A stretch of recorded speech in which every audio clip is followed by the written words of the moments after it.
Hey guys, what's going on? Probably not the typical video that I would have on my channel, but I was in a sort of let me look at this shit. Like, am I hella close? Okay, that looks seems more normal.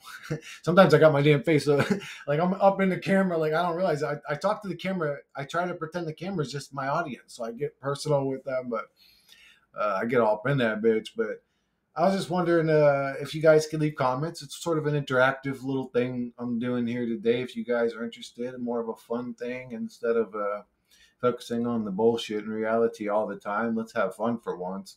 Um, Something I wanted to know from you guys is like, so like if you wanted to participate, like your comment could just be like a 1/ answer the first question, a 2/ answer the second question. But my first question would be, if I said, I'm going to put you in a fucking prison for the rest of your life, and you only get to listen to one artist, their whole catalog, and you could even say what bands they branched off into. So you could say if you liked Pantera, let's say, that also includes Down's music because Phil and Selma became a part of that band. It also includes Hell Yeah, some of Hell Yeah's music. But you know what I'm saying? Like it includes the artists, what they went off to, but just one group or group of artists. Who would you choose? That's hard for me. I don't know, man. Like I'm a music lover, and it would be hard for me to single it down to the genre I would choose. It would be hard for me to single that down. And then to choose one artist, man, that's difficult. I have a love for Lane Staley's voice. I grew up on Allison. Well, grunge you could say was a big part. Like that's one of my. That's what I'm saying. Like that's one I love hip hop. I love rock. I love oldies. I love all kinds of different music. So for me, that's so difficult. I think I would choose Alice in Chains, but then if I think about it logically, because I'm basing it off of the music that moves me the most. I mean, how could you listen to Down in a Hole and not be moved? You must be like a soulless entity or something. But I don't know. Just his voice was amazing to me. But he did die so young. I would only have access to so much music. I mean, Jerry Cantrell went on to make a good amount of music, but if I'm being honest, I didn't get that much into that. I tried listening to a few of the later days Alice in Chains CDs, and just like maybe there might have been one song that I really kind of liked, and it was just so like I could say DMX. I love DMX. I don't know, man. I mean, and I'm asking you guys, but you guys got all the time. I'm kind of doing this off the fly. This was just sort of like a mood video. But I was just thinking, like, why don't I ever talk about that? Because that's like the shit that I think about a lot too. Like, man, what would I do if this? Yeah, I love hypotheticals. A lot of people don't like hypotheticals. Uh, it is sort of a childish or playful thought. It's not very serious or manly, but it's like we can't be serious and manly all the fucking time. Like I got 1,000 videos of that. Uh, but so, I mean, that's difficult. Well, who would you guys choose? I'm curious to know what you guys would choose. I don't know who I would choose. Uh, Man, that's hard. I don't know. I'd have to think on it. But and then my second question would be, same scenario. I'm putting you in a prison cell, and you can eat one meal every day. Um, and you can't say like, well, fish, because then you get to eat 1,000 different meals or hundreds of different types of fish. No, a meal. You can't say beef. You can't say lamb because then you got an endless amount.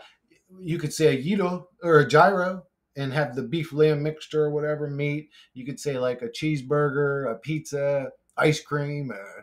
What would you guys choose as um, so what you'll get in your prison cell every day is the matrix snot soup. It just got what you need to survive. It's not an exciting food to eat. It's like oatmeal without a flavor. But then every Friday, you get to choose, or the meal that you choose now is what you'll get every Friday. What would you guys choose? That's just like the music one for me. I love food. I can eat. I mean, not so much anymore, but uh, what would you guys choose as your second food? This is a guy. Well, no, this ain't a guy question. Ladies can answer this too. I'm curious about that too, to be honest. Who? Okay, so same scenario. You're in the prison cell, but once a month you get paid a visit by uh, the person of your choice for your own sexual pleasure, we'll say. Who would you choose? And it can be an era person too. Like you don't have to say Julia Roberts and take the 60-year-old Julia Roberts that she is now. I still think she's attractive, however old she is. But you could say like the pretty woman Julia Roberts, or you could say like an era person. Um, Man, so for me, this one's actually not easy for me. I mean, I've thought about it a lot, but there's so many beautiful women, and I like. But I have I really think, for me personally, okay, that's hard actually. That's not so easy, but I'll say one of my favorite. If I would choose, it would almost be easy for me to choose Stacey Dash. I just think she has one of the most beautiful faces I've ever seen on a woman. I mean, she's just so gorgeous. Or I could say the Clueless era Stacey Dash. I don't know how old she was. I'll say the 18-year-old Stacey Dash. She's very beautiful. Just one of the most beautiful faced women I've ever seen in my life. I don't know why she isn't more known as like a top woman as a beautiful woman. But I mean, there's so many. I mean, Angelina Jolie, Catherine Zeta-Jones, Julia Roberts, like Megan Fox is gorgeous. Oh, there's so many beautiful women, but I think I would choose Stacey Dash. It's just like, I mean, that's almost easy for me. I mean, she's beautiful in the face. She has the body of a damn goddess. Like, what else do you need?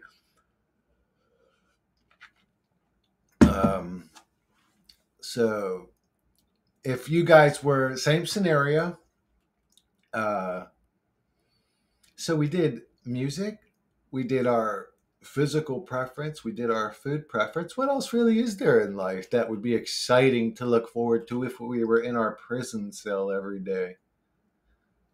Oh, I can ask any question. Okay, I can ask guy questions or whatever. Maybe girls can relate to. I don't know. These are guy questions, but okay. If you guys could have any vehicle, any era, what car would you guys choose?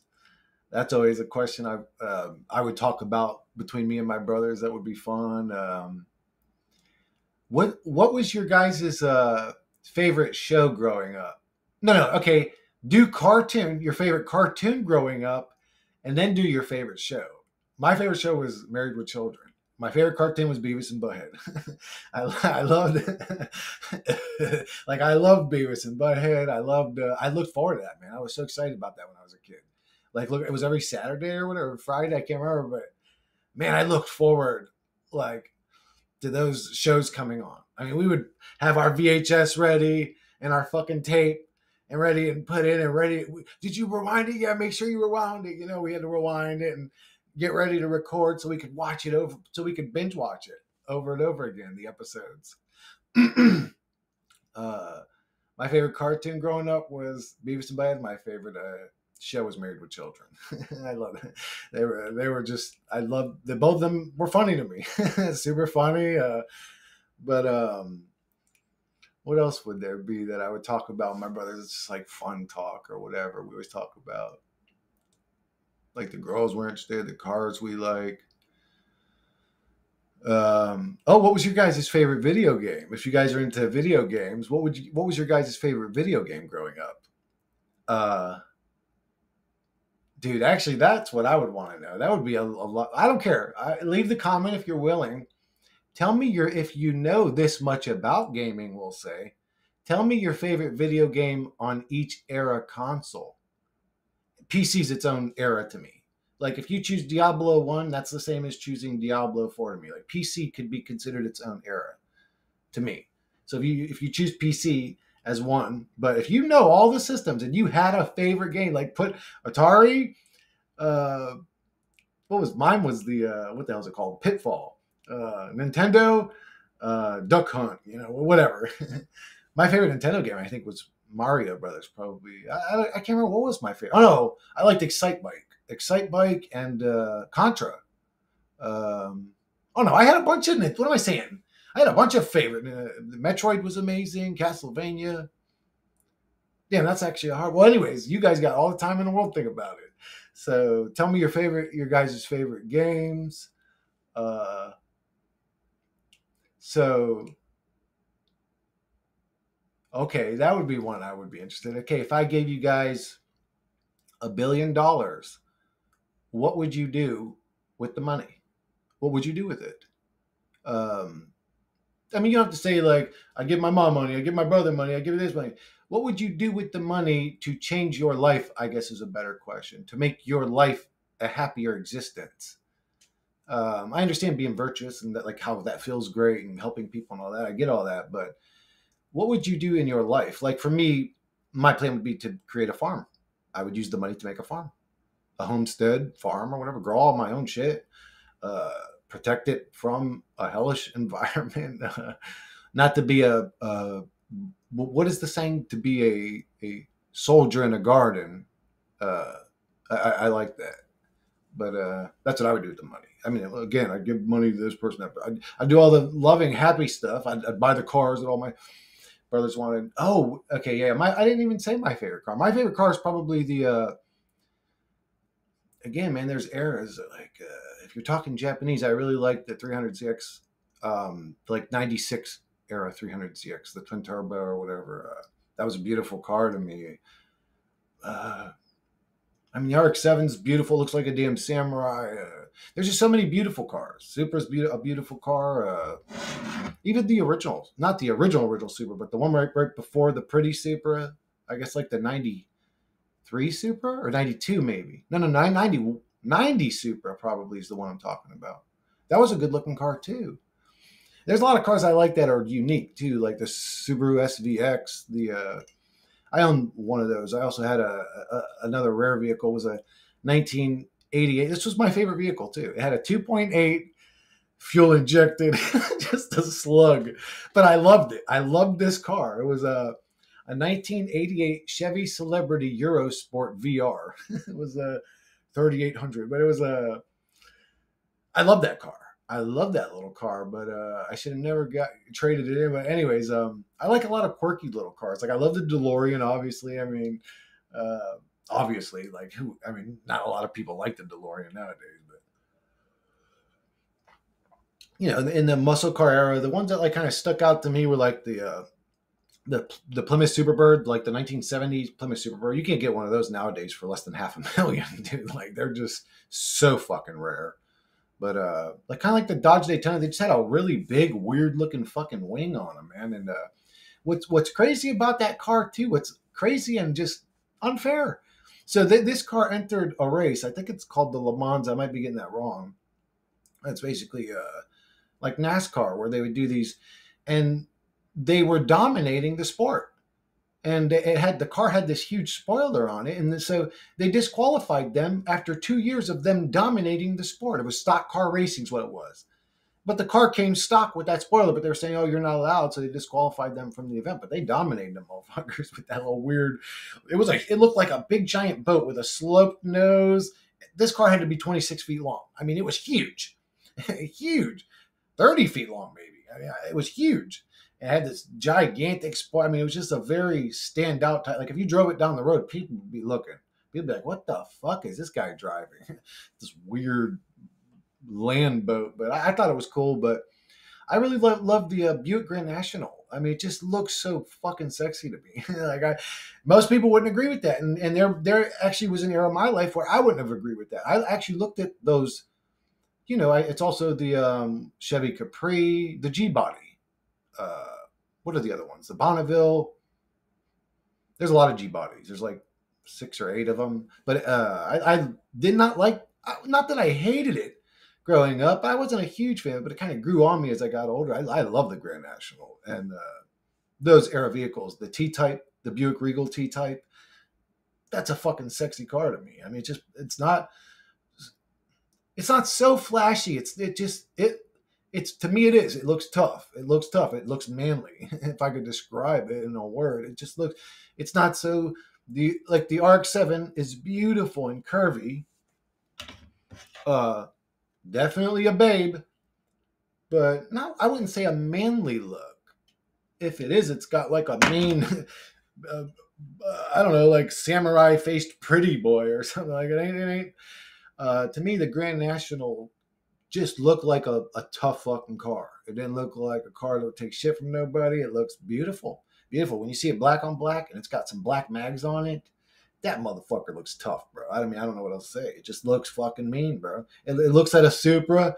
It's like, really, you little pussy boy? It looks at the RX-7. It's like, come on, bro. Get the fuck out of my way. Night, night.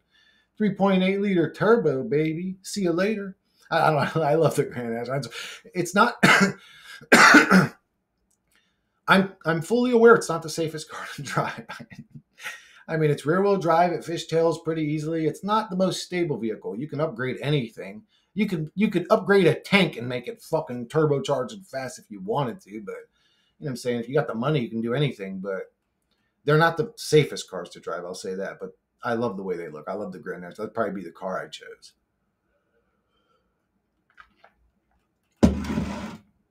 Here's a sort of different one. What number would you guys choose if you guys said a number belonged to you? What number would you guys choose? Like, a lot of people have numbers. What's weird is actually one of my recent coworkers, had said to me that her favorite numbers are 11 and 17. And I was like, those are my numbers. Like, those are my numbers. What do you mean those are your favorite numbers? Those are my numbers. I was born November 17th. They're my numbers, like literally. But she said, I don't know. Those were always my numbers. And actually, every number I had mentioned outside of 11, 17, there was another one that she mentioned. I was like, that's my number too. What's going on with this? But she wasn't born on those days. Those were just her numbers. But do you guys have a number? And I would say if I had a number, it would be 117. And that's because it's the combination of both 11 and 17 into like one. If I couldn't do it that way, I would say it would be 1117 would be my number. But what number would you guys choose if you had a number to describe yourself? If that makes sense. Yeah, those are questions I think would be just fun shit to talk about. What else would there be, like banter type, guy type talk? Not guy talk, like girl. These are things I would be curious about a girl too. Wait, just because you're a girl, you don't have a favorite car, and I wouldn't judge you. Where did I put my glasses at?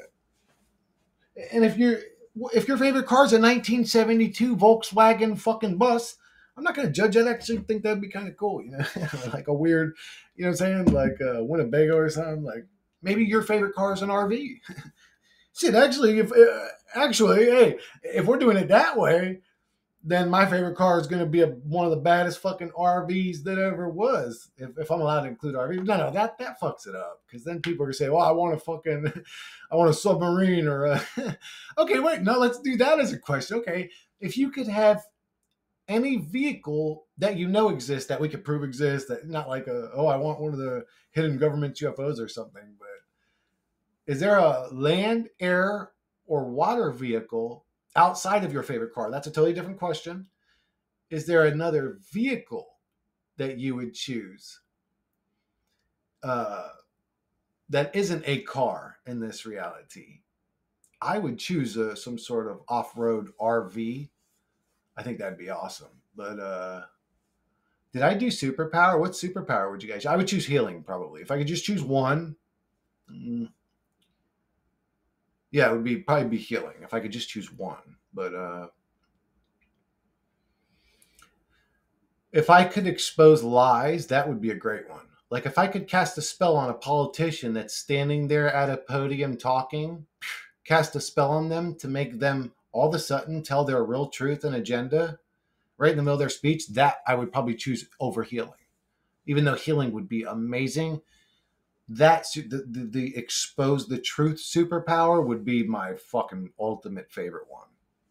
If I couldn't heal people, that's what I would choose, to make people liar. Jim Carrey and Liar Liar. They just got to tell it. They can't help it. I just look at them and all of a sudden they're up on the podium going, yes, America, I love you guys. And when you vote me in, I'm going to make sure you're number one. And I just took $5.6 million from a donator that wants to kill everybody with What's going on here? And the truth is, I don't care about any of you guys. I'm actually a complete narcissist, and I want all of you to suffer. And I'm a demon, and I'm demon possessed, and he, fuck you all, and fuck your mothers, and I hope you're all burning carcasses in the near future. Ha ha ha. Like, I wish I could cast a spell on people to make them tell the real truth, what's really in their heart. That would be an amazing superpower. Guess what would happen to every single politician slash leader slash they can go fuck themselves leader, my ass? You ain't a leader of nothing, boy. I would crush you in person. Politicians and demons, I would crush you in person. But anyways, that would be a great superpower to expose evil. That would be a great one. I mean, there's tons. Like, you think about it, like the Wolverine, like super healing, being able to particleize yourself into particle form. Like, somebody's swinging a sword at you, just and it goes through you. Somebody shoots a rocket at you, just go into particle form, go right through you, explode behind you. All your particles would move forward from the blast, but you'd be able to recalibrate into one being again. The apocalypse power to just fucking keep growing as big as at the end of the day, it don't matter if you shoot beams out of your eyes. It don't matter if you got claws coming out of your hands. If this motherfucker's the size of a mountain, your little beam's gonna be like a little rash on his big toe. You know what I'm saying? That's an overpowered ability. Jean Grey, obviously, just like, let's just be God. Let's be the Phoenix, whatever she becomes or whatever. Jean Grey just is super overpowered. She is God. She could just dematerialize the whole reality with her thoughts. It was like, holy shit, that's overpowered. So okay, what I would say, okay, then if you're going to choose an overpowered superhero power just based off the fact that it's super overpowered, then choose another one that's more reasonable, like teleport, be invisible, have like the Cyclops shoot lasers out of my eyes, be able to, like Gambit, turn things into bombs, or be like Beast and turn into a beast creature and be strong, or Juggernaut, like something more. Not one of the godly powers kind of makes it silly. Like, oh, I would just be Jean Grey. Is it Jean Grey I'm thinking about? The one that becomes super overpowered. Isn't that Jean? Yeah, that's Jean. Geez, my memory failing me now? Yeah, Jean. Cyclops loves her. Logan loves her. Or Wolverine loves her. I sort of loved her. Especially in the Faculty. She looked really good in the Faculty. She's another pretty woman. I mean, I don't know if I'd put her on that level with all them other girls. Aubrey Hepburn. Aubrey Hepburn's gorgeous. Was that her name? Aubrey Hepburn? Like the black and white days, she was gorgeous. But what was your guys' favorite childhood? Did I do that? Childhood show and childhood movie. Oh God, that would be another big box. I don't care. This is shit that I like, that I find fun. Tell me that you got, like, okay, so my favorite childhood movie, that would be impossible. Which era? Which part? Like, there's so many movies I grew up watching. So many shows. My favorite cartoon growing up would be X-Men. My favorite show growing up, damn, I don't know. Oh, I already did them. Oh no, my favorite cartoon is Beavis and Butthead, and my favorite show. Man, there's a lot though too. Did I do my favorite movie? What's your guys' favorite movie of all time?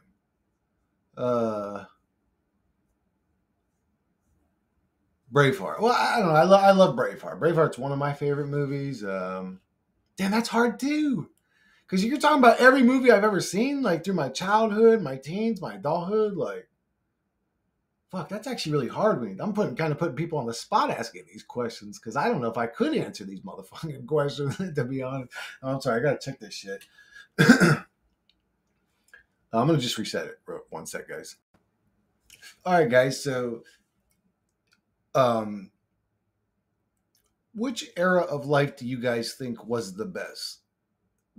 If you lived in it, I feel like the 80s, and it wasn't a child thing. It wasn't, oh, well, that's because you were a child then, because my childhood was not so happy of a childhood, we'll say, but there was a piece in the reality during the 80s for me, and I don't know what it was, maybe even the early 90s.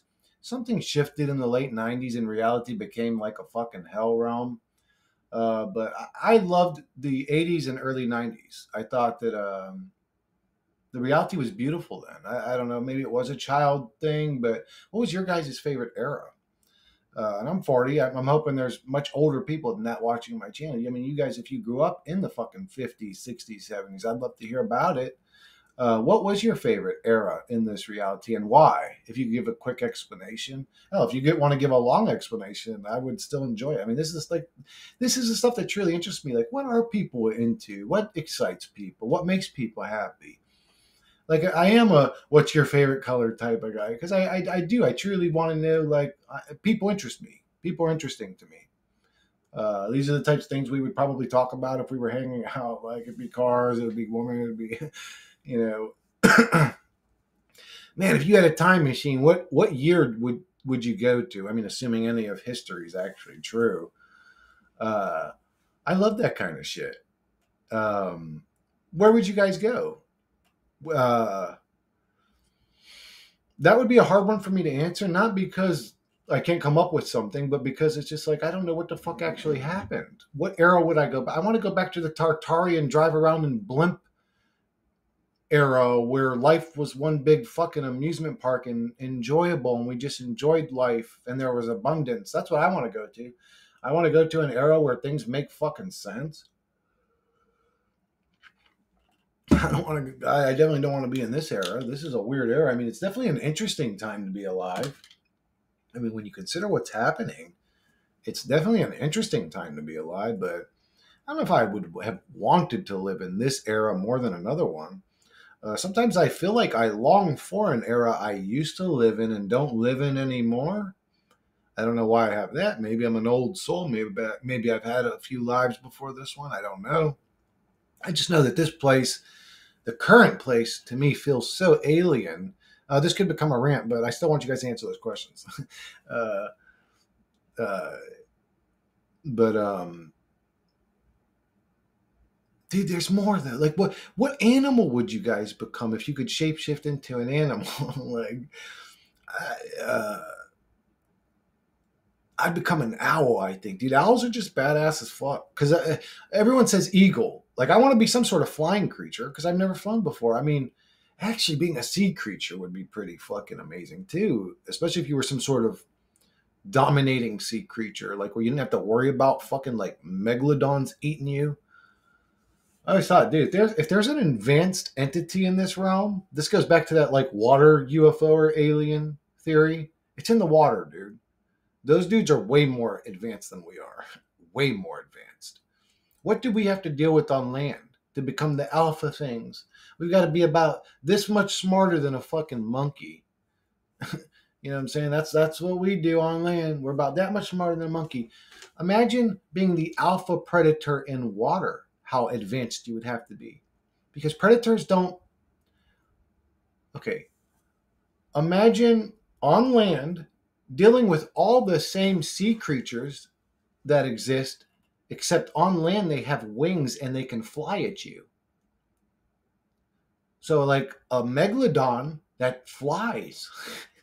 So you have to worry about enemies coming in at you from all directions, all time, not just from a parallel ground, two-dimensional realm like we have to. We don't have to worry. We're not dealing with pterodactyls or fucking, like huge Jeep-sized eagles or anything. Where in the water, your enemy can come from your enemies fly in from above you. You'd have to be a pretty tactical creature to be the alpha creature of the sea. We think we're advanced. We probably ain't shit compared to something else that exists here. Just a heads up. But anyways, back to the fun shit. What kind of animal would you guys? I don't know. I would want to choose a flying animal, but everybody chooses eagle. But I think owl is fucking. I think owls are more advanced predators than even an eagle. Not that I want to be a predator, but if I'm going to be something, I want to be the best at it. If I'm going to be and again, does that include like, can I choose pterodactyl? Because I would definitely choose that over a fucking owl. That's way more intimidating of an air creature, we would say. I don't know everything that does exist, but I have all the things that I do know exists. It'd probably be an owl or some sort of flying creature. What kind of animal would you guys choose? I mean, think about it. There's a lot of just because that sounds fun. Like a lot of people go straight to that.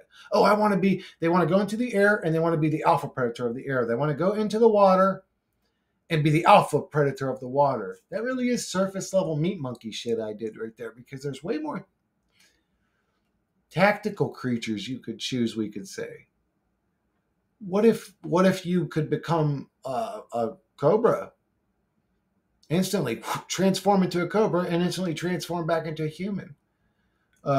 You could be the worst assassin of the elite bastards in this reality. If you could do that, you could sneak into any convention, find one of them in the shitter, bite that motherfucker's ankle and poison his ass and walk out that bitch. Were they going to blame you for turning into a snake and biting him? They would never believe that, even if they found the bite marks on his ankle. They would just think he died of old age because you poisoned that motherfucking evil child sniffer. What if you could turn into a fly on the wall?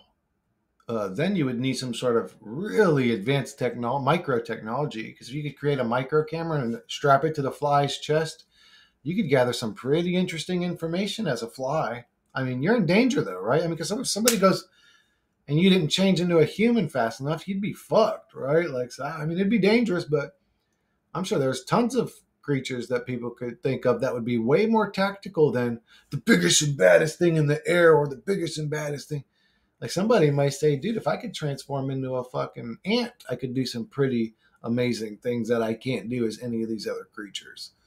It'd be quite the damn haul to walk, but you know what I'm saying? That. But what animal would you guys choose if you could choose any kind of animal? Well, I am a. What is your guys' favorite color? That stuff does interest me. Put that next to the number one if you want. What is your guys' favorite color? My favorite color is a combination of blue and pink, and it makes a sort of, I don't know what to call it. I call, well, another one I love is blue and purple, and that's called blurple. It looks really cool together, blue and purple. I always used to call it candy purple. It's like the light that a black light lets off, sort of. But it's a sort of blue and pink mixture, the color I love. I just love that color, but I don't even know what to call it. But what's your guys' favorite color? What else would we fucking bullshit about if we were just hanging out? I would say drinking a beer, but I don't drink beers. I smoke weed. Matter of fact, let me take a quick break real quick, guys. Yeah, guys, these are the sort of questions that I would ask you guys if we were hanging out. Like as philosophical and deep as I am on YouTube, I mean, I would ask philosophical questions, but these are probably the things that I would talk about. Like if I was getting to know you, I mean, but I would be interested in, well, what do you think this realm is? What do you think is the meaning of life? Where do you think we go when we die? Like, I would be interested in those types of questions from you too, but really it would be this kind of stuff. I'm not a book reader, but there are a lot of book readers that watch my channel. I would say, what's your guys' favorite book? And answer this in two parts. I would say in the first part, what's your guys' favorite book that's fun? A book that you just love that book. It might just be a book that you fucking read it 10 times just because you loved it. And then answer me, what do you guys feel is the most important book in reality? You could say the Bible, that's fine. If you feel like that's your most important book, or the Quran, or whatever other books people use, that's fine too. But I would say like a book that, well, for me, if I was a book reader, the way I would interpret that would be, okay, this book's got probably the most information in it if you're trying to wake up conscious souls. That's the route I would go, but it doesn't have to be that with you. Maybe you feel like the Anarchist Cookbook's the most important book in reality. You know, I remember that era. I loved that era of life. I don't know what that was back then. There was a different energy in this reality.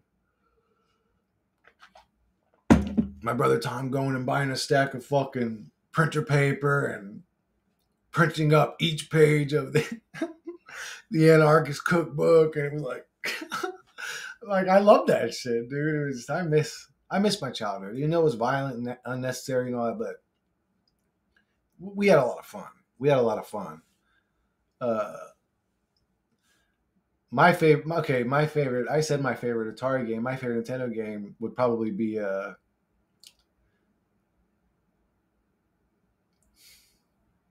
That's super hard. Castlevania almost is a safe one to say because I love that game. Castlevania. What era am I on? Nintendo. Okay, so Sega Genesis would be. My favorite Sega Genesis game would probably be. Fuck, that's hard to say because like you could say Mortal Kombat. How much time I spent playing Mortal Kombat with my brothers and. Hmm, let's say a game I played solo. Man, that's hard as fuck. That's super hard. I had the Sega channel for about a year of my life. We had the Sega channel, or maybe it was 6 months. I don't know. When you're a kid, it feels like it might have only been 3 months actually. I think, but well, I don't know. It felt like an eternity. I played that shit endlessly when I was a kid. The Sega channel, they came to your house. They plugged this big thing into your Sega Genesis, like where the cartridge would plug in. It had a fucking cable, like your cable TV would plug into your Sega Genesis thing. They would leave, and you had fucking 50 video games to play every month. For me, when I was a kid, I would beg my mom to rent us a game, and we were poor, so like it was a big deal. Like for her to rent a game was a big deal. She couldn't afford it, and so getting the Sega channel, dude, that was like, oh, like that was fucking like when you're a kid and you're a gamer, you love games, and you had access to that. That was like literally the ultimate gold mine of all gamers' dreams at the time. It was the ultimate pinnacle of what is was capable as a game. It was amazing. I love that the Sega channel. Can I just say the Sega channel? There was a game, I can't remember the name of it, where you were a comic book character and you were ripping through the pages as you were fighting. I love that game. There was a game where the kid would wear different masks and it would alter his abilities. Like with this voodoo mask, he could shoot darts. With this voodoo mask, he could jump real high. It was just, I love that game. I can't remember the names of them, but there was just tons of games that I would have said, but man, this is too hard. Actually, how the fuck do I expect other people to answer these questions? Final Fight was a great game. Like I love that game. Ninja Gate. Oh, was Ninja Gaiden was on Genesis? Okay, shit. So Shinobi. Oh wait, fuck. That made it way harder. Oh wait, no. I don't know. I can't do Sega Genesis or Super Nintendo. Or no, Super Nintendo, probably Super Punch Out. I love that game. No, Mario Kart. I'm sorry. Super Nintendo's easy. Mario Kart. Star Fox. I don't know. That's hard too. No, Mario Kart, bro. I loved Mario. Like, if there was a go-to, I loved Super Punch Out. But I loved fucking Mario Kart. I mean, like when we were all just chilling, smoking, and hanging out, I was like, what do y'all want to play? It's like Mario Kart. That shit was fun as hell. All the Street Fighter games were super fun, obviously. I mean, come on. I'm such a Street Fighter fan that when Conor was fighting, what's his name, Dustin Poirier, to me, that was Ryu versus Ken. I wanted to know in real life who would win in a fight, Ryu or Ken, because they got the same style.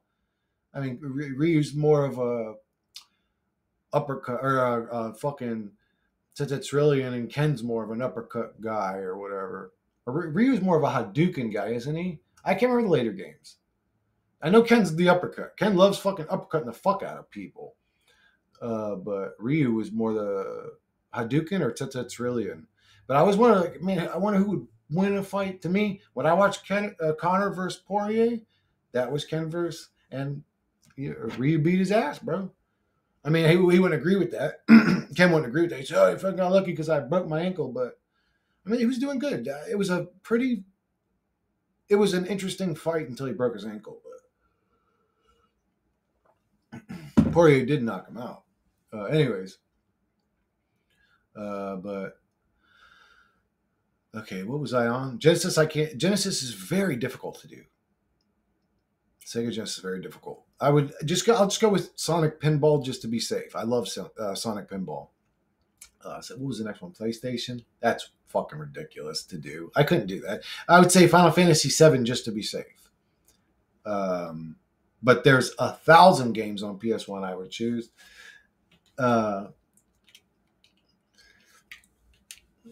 So yeah, PS1 was just like Parasite Eve. I love that. That was a cool RPG. Yeah, PS1. Resident Evil 2 was amazing. It felt so advanced at the time.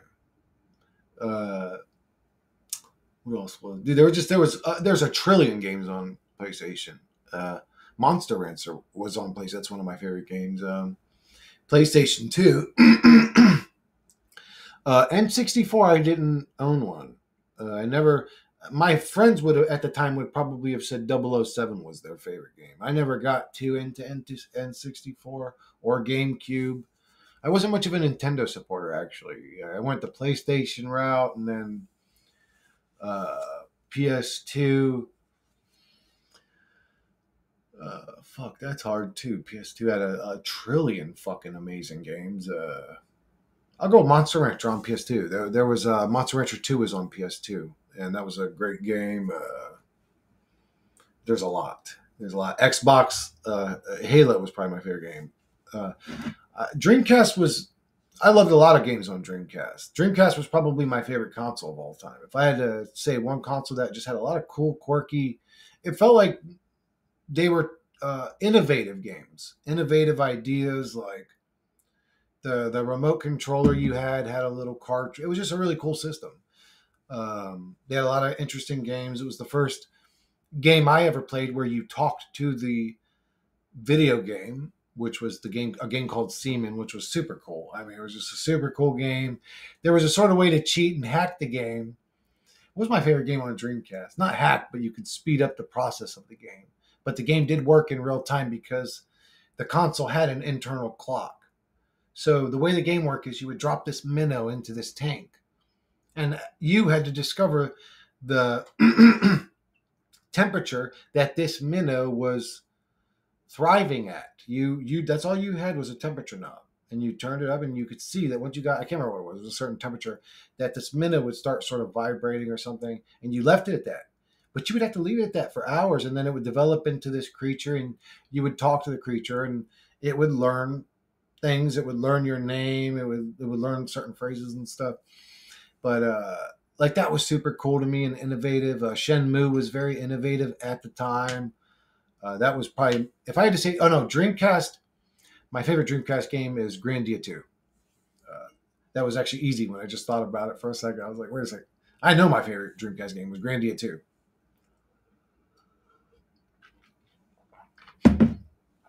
My favorite movies growing up were fucking that's not a movie. Fucking is not a movie, but I loved a lot of movies.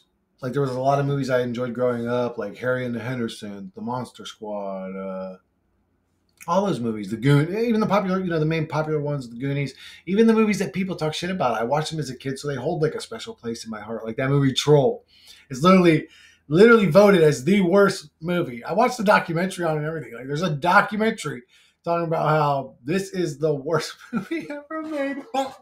But I grew up watching it, and it was a funny movie. I'm not funny. I mean, it's funny to me now as an adult when I watch it. It's so corny, and I made my nephews watch it. I was like, you guys are going to watch this movie that your uncle watched. It was so corny. And but anyways, but I loved a lot of the corny movies like Roadhouse, all the Van Damme movies. People would say were probably pretty corny movies, but I loved them. Like Lionheart, Kickboxer, Bloodsport. Every movie that dude was in, honestly, every movie that motherfucker was in. Double Impact, any movie that little French motherfucker was in. Yeah, I actually think people talk shit about Van Damme. Like he was the most pussiest one out of all the action stars. I don't think so. I don't think so. I think Van Damme would have fucked most of them up. Like for real.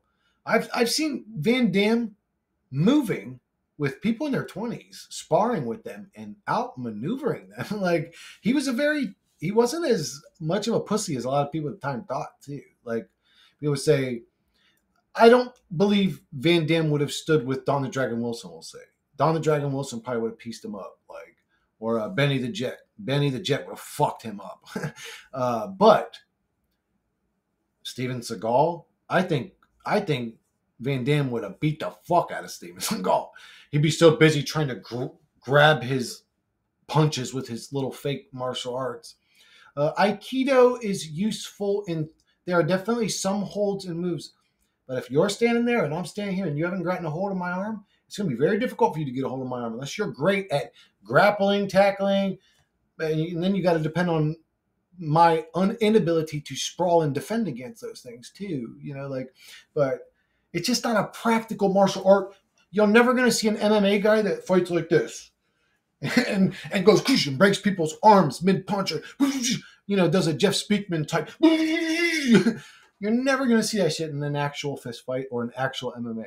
As cool as it is, the same way Dragon Ball Z is cool, it's cool. Martial arts are cool. Acrobatics are cool. They're not practical in a real fist fight. Like, let's just be honest. But anyways, I mean, it's fun, but I think in an actual fist fight, Van Damme would have beat the fuck out of Steven Seagal. He beat the fuck out of most of them. I really believe he moves very well. He always did too. He's very athletic. Motherfucker, if you just showed him the basics, and he knew the basics, I'm pretty sure he took karate or something where he grew up. Bruce Lee, I've only seen one footage of his training. Very fast, blindingly quick, but again, man, there's a huge difference between a sparring match and a real fight. Like, there's a difference between a guy that's throwing a quick just to look fast and just throw the punch in front of your face and actually doing any kind of damage with that punch. You'll see there's people that have blinding accuracy, speed. They could catch somebody with a 5-hit combo, and they could do that for 3 to 5 rounds and still never sleep that person.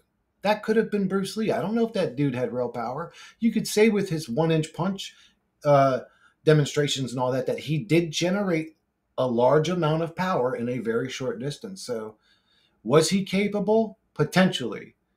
Do I know he was? I don't know. For all I know, Chuck Norris would have beat the fuck out of him.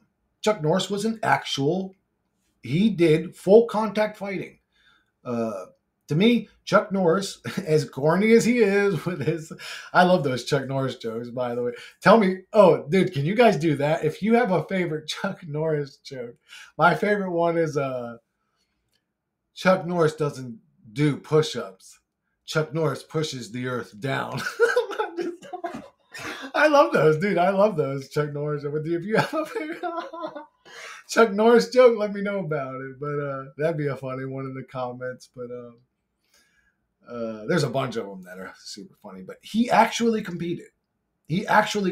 Full contact. So I'd put way more faith in him than I would in one of these fucking, like let's say, I don't know, like a Jet Li or who's the main one? The one that came for him. I love all his movies too. Jackie Chan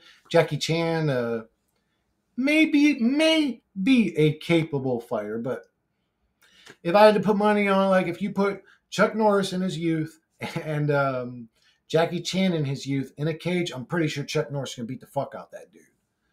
Am I positive? Can I say that with 100% certainty? I don't know. No, obviously I can't. Who the hell could? Even if you created a simulation of them and pin them up against each other, it's not what would really have happened. There's still measurements a simulation can take into account, like spirit, heart, fighting spirit. Some people have this thing called grit. Some people, you can't beat them down. Some people, you can't beat them. You have to kill them. Muhammad Ali was one of these types of motherfuckers. Muhammad Ali, and that may have been a part of his downfall. You would have had to have hit him with a sledgehammer.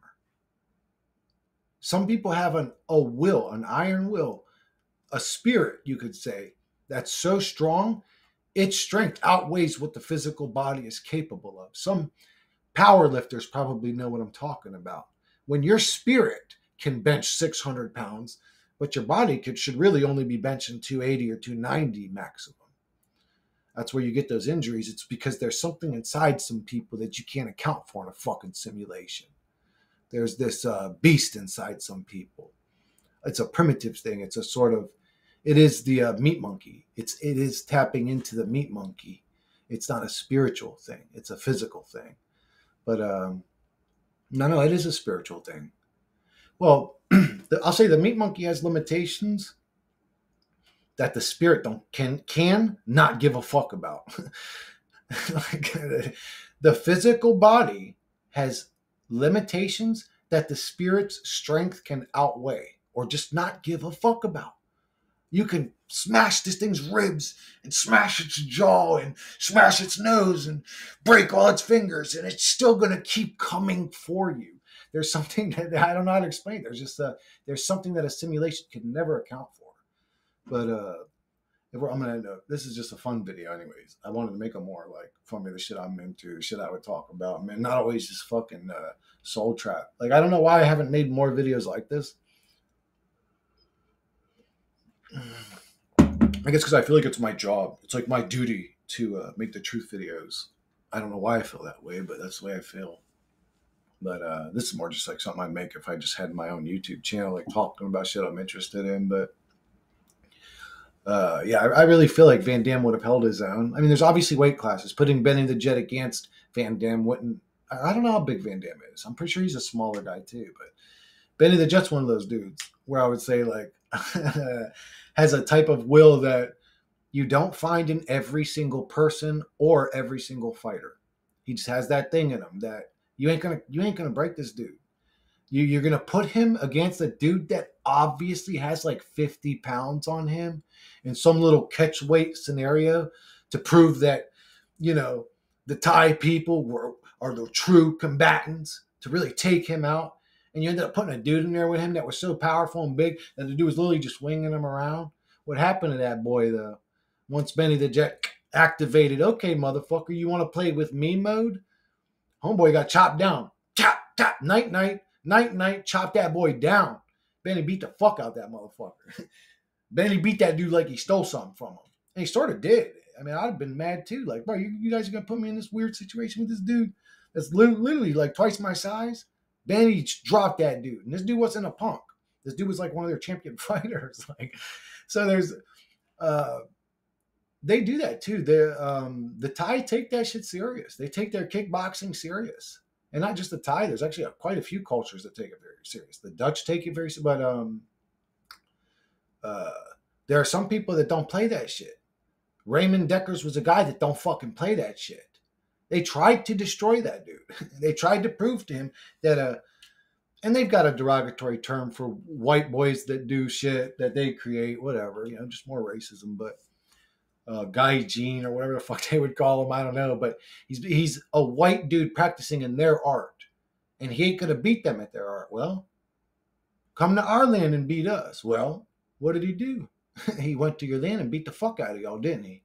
Beat the fuck out of y'all.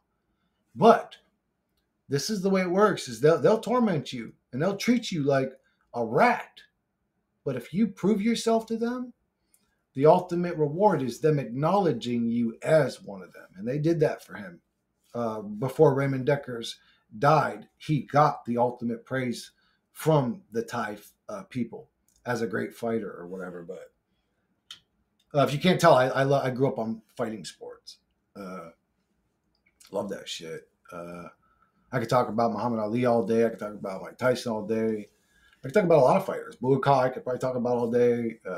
Mike Zambidis. My gamer tag is actually Zambidis. That's actually after a fighter named Mike Zambidis. Little underdog dude, little 5 foot. I don't even know what he is. 5'1", 5'2", little tiny. Just not the type of person that should generate that type of power, but he's just a little powerhouse. He fought Budokai, actually. They put Zambidis against Budokai. Just totally, again, they shouldn't even be fighting each other. Budokai looked like he had fucking 30 pounds on Zambidis. But and they were fighting under these weird rules where Zambidis couldn't use a lot of his tools. Like he couldn't do jumping knees and jumping punches and stuff he depended on. As a little fighter, they sort of restricted his fighting style. Anyways, but he held his own. Budokai is just a goddamn demon. That dude, Budokai is a goddamn demon for anybody that wants to be a good kickboxer. If that's your opponent, you're getting in there with a demon. This dude's going to destroy you. He's made of steel. He's just ruthless. A ruthless. Boo calls a ruthless motherfucker. I don't think he's undefeated. I think he actually. I don't know if he recently lost a fight. I think he lost a fight recently. I could be wrong about that. Or he lost a competition, I think, against some Shaolin monk or something. I can't remember, but that Shaolin monk dude was one of the motherfuckers that don't play too. This dude was crazy. But anyways, I could talk about this shit all day. I love fighting sports, and yeah, it's there's a lot of great fighters. There's a lot of great fighters. If you're talking MMA, I mean, there's a lot of fighters that earn my respect. Like you could say Charles Oliveira wasn't one of my favorite fighters, but man, he earned it. He earned it. That dude said, "I'm not your favorite fighter, motherfucker. Watch what I do," and he made me love him as a fighter with his fucking fists and willpower, and you know what I'm saying, like so many great fighters that I could talk about. Conor in his prime was something special, actually, before he became whatever happened. I don't know, like a steroid, coke, alcoholic or something. I don't know what happened to Conor, but man, in his prime, he really was like a goddamn just Irish fucking warrior. Just like the physical manifestation of the spirit of a fighting Irish. I mean, he was something special. Accurate striking assassin. I mean, what he did to Jose Aldo was unbelievable. That was unbelievable. If there was anything in sports that was scripted, it may have been that, because it was just so unbelievable that he did that to a reigning champion. 10 years. Like, bro, so in MMA, and I do understand there's a difference in eras, but some fighters can't go 10 fights undefeated. Jose Aldo went, was it 10 years? Maybe am I remembering wrong? This dude went undefeated. This Jose, like, when you talk about okay, so Jose Aldo, to me, if somebody said the physical manifestation of the Brazilian fighting spirit, it might be Aldo. Was just a magnificent fighter. And Conor shut him down in the first attack. Put his lights out, finished the fight instantly, like an assassin. Fuck, I need more water. One sec, guys. Yeah, guys, I got I got a bunch of favorite fighters, but I would say the most scariest fighter I ever seen in the octagon was probably the most dangerous fight. Like, if I had to choose, if I had to choose a fighter to be my tag team partner, Jon Jones, hands down, without question. There's not even a fucking argument to be made. Jon Jones, and I win every time. Jon Jones and I win every time. It's an unfair bet to choose Jon Jones. He's the baddest motherfucker that ever lived. End of discussion. If you put him in a cage with Tyson, he would destroy Tyson, even in his prime. I hate to say that. I love Mike Tyson in his prime. Was just an interesting fighter. It was like watching a cage animal. I mean, he'd be like hissing and shit. He'd be walking around the ring like, like veins would be coming out of this dude's neck. Just ain't madder than a box of spiders, like threatening to stomp on people's children's testicles. I mean, he was an interesting character, but I could talk about Mike Tyson for days, but he was interesting. But Jon Jones is the baddest dude that ever breathed oxygen. He would destroy Khabib. He would rip Khabib's fucking arms out of their sockets. Khabib's a great little fighter, you know, little powerhouse in his little 160-pound division. Is he 165, whatever it is? Or no, he's in lower than that. He's in like the 150 pounds. When he fought Conor, he was, I think, or 140s maybe. Anyways, Jon Jones would pick him up and throw him out of the fucking octagon in real life. But the most scariest fighter that I ever seen in the octagon is Francis Ngannou, without question. Without the scariest, the guy that, okay, I'll put it this way. He does what you want him to do as a fighting fan, right? Like, we're all savages. We want to see the knockout. We want to see the brutal finish. We don't want to see two guys hugging and doing jiu-jitsu all day. He does what you want him to do so badly that you realize you didn't want him to do it. This motherfucker beats people up so bad that you go, goddamn, I feel sorry for that dude. That didn't even look like two humans fighting. That looked like a raptor versus a human. Francis Ngannou's a fucking savage. That dude's a fucking savage. Go watch a Francis Ngannou UFC highlight. It does not look like a fair fight. It never does. It looks like this weird savage beast versus human beings. And it's not like he's just so big and you could say Rosenstruck's a very large, imposing figure. Man, he ragdolled that motherfucker like he weighed nothing. Francis Ngannou ragdolled him. Francis Ngannou knocked him out while he was going backwards and actually hit him with a strike to his throat as his body was falling that was so powerful, it stopped Rosenstruck dead in his falling force of a knocked out 260-pound man going backwards. That's how powerful this dude is. Go watch the replay. He literally fucking stopped it. It happens very quick. But if you watch the replay, slow motion, his power in one arm grabbed this motherfucker. I'm not making this shit up. This is a large dude going backwards that just got knocked out. 280 pounds flying into a cage. And one arm stiffed him, boom, and ended up comboing him. And he was already dead. He was already out of it. He was in the fucking spirit realm at that point. But just a savage beast beating the fuck out of people, Francis Ngannou. If I had to say, if you say, well, Chris, make a tag team of the two most baddest dudes on the planet, then it's Jon Jones and Francis. Who the fuck would beat them two? Who the fuck would beat them two dudes up? If you could choose two other people to fight them, you could say fucking, well, if you created an imaginary creature, if I took Floyd Mayweather's striking and defensive ability and I put that into a character, but gave them 100 pounds of body weight, so now they're the same size as Francis or John, and then I gave them the sprawling ability of who's a great sprawler. There's a lot of great sprawlers. Adesanya is good at it. He's gotten taken down a few times, but no, not Adesanya is a bad example. There should be one that jumps right into my mind, man. There's MMA fighters that have never been taken down. They're great strikers and they've mastered sprawling. Why can't I think of any off the top? I can't think of any off the top of my head, but anyway, if you created a fake character, you might be able to beat that combo. But no, these are the two baddest dudes that ever lived. End of discussion. There is no superhero character, or there's no fucking action star. There's no next Jackie Chan or Van Damme that's ever going to beat these two guys up. You put anybody, and I hate to say it, if you put Muhammad Ali and Mike Tyson against Jon Jones and Ngannou in a street fight or a cage fight, an MMA fight, if you put them in a boxing match, Tyson and Ali would win, and I can't even guarantee that. I can't guarantee that. I'm pretty sure they would, but in a real fight, Jon Jones and Ngannou are going to demolish them. Even Ngannou's smart enough to take them down and just smash their skull into the concrete. One sec, guys. But yeah, bro, Ngannou and Jon Jones, hands down.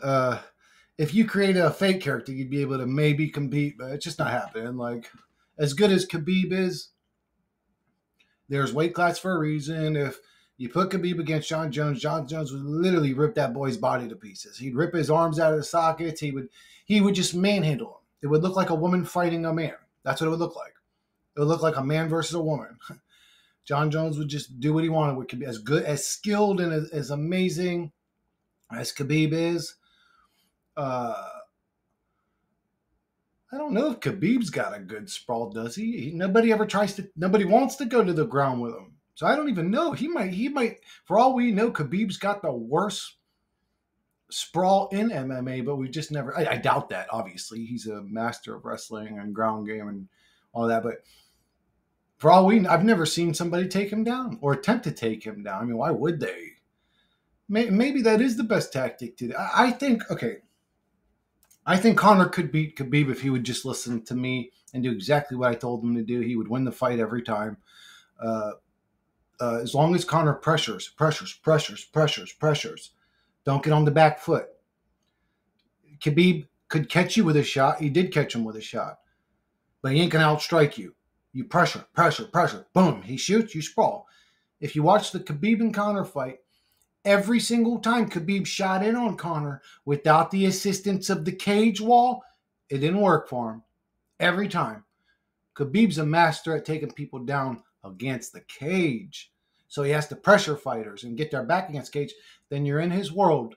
You're in his world. You're playing with his You're in his mastery now. Him and his father created a whole style that revolved around using the wall against people. And people still haven't picked up on that. I'm sure some people have. I've seen some fighters that try to, actually, what's his name? I don't know who told him too. Must have been like Ray Longo or whatever his name is. What the hell's that dude's name? He actually gave Khabib one of the better fights. Khabib did beat him, but he gave Khabib a good fight. And whoever was in his corner said, pressure. They told him. So there have been fighters that have noticed that, but I think Khabib tried to take Conor down maybe 5 times in the middle of the cage, and Conor masterfully sprawled, masterfully escaped it. Every time he tried to take Conor down against the cage, got him down every time. So rule number one, Conor, pressure. Don't get on the back foot. You just unleash. You unleash. He's not going to outstrike you. You unleash. It's boom. Hit him from every angle. And just move forward. Pressure. Put his ass against the cage. And don't let him try to sidestep to reverse it on you, because then again, you're right back in his world. You just pressure, back up. Pressure, back up. Put him in the most fucking uncomfortable place he hates to be in. He ain't good on his back foot. Boom, you piece him. Anyways, I'm not a fucking fighting trainer, but I guarantee you, if Conor came and let me train him for just 5 minutes, just gave him a little bit of tips, he would beat the fuck out of Khabib. But anyways, Khabib's a master, but if you weigh twice as much as him and you are also a master, aka Jon Jones, Khabib's nothing. For Jon, it would be like beating up a very tiny man. It wouldn't be nothing impressive. Like if you see me, I'm 5'10". I think I'm 5'10" now. I thought I used to be 5'11", but I guess I'm 5'10" now. It's like scoliosis or something. I'm 5'10". If you see me beating up a dude that was 4'9", would you be like, damn, Chris, dude, you're the hardest dude I ever seen in my life, bro. That was just, damn, you're bad, bro. Hell no, you'd be like, why you beating up this little tiny dude? There's a reason weight class exists. Anyways, I'm still going on, but anyways. Because that's people's excuse will be like, oh, this person's technically better. It's like, we're not talking about that. You're asking, who's the baddest dude on the planet? Jon Jones. If you're in a room with him and only one of you leaves, he leaves safe every time. Probably unblemished. Probably. So it is what it is. Do I think that Jon Jones is as skillful as a striker as Raymond Deckers or Buakaw? Or hell no. I don't think Jon Jones is as good of a striker as a lot of people. Adesanya, who's the new tyrant, that new Brazilian warrior? What the hell is his name? The one that already beat Adesanya. Can't remember his name off the top of my head, but him, great striker, multiple-time kickboxing champion. There's 1,000 better strikers than Jon Jones.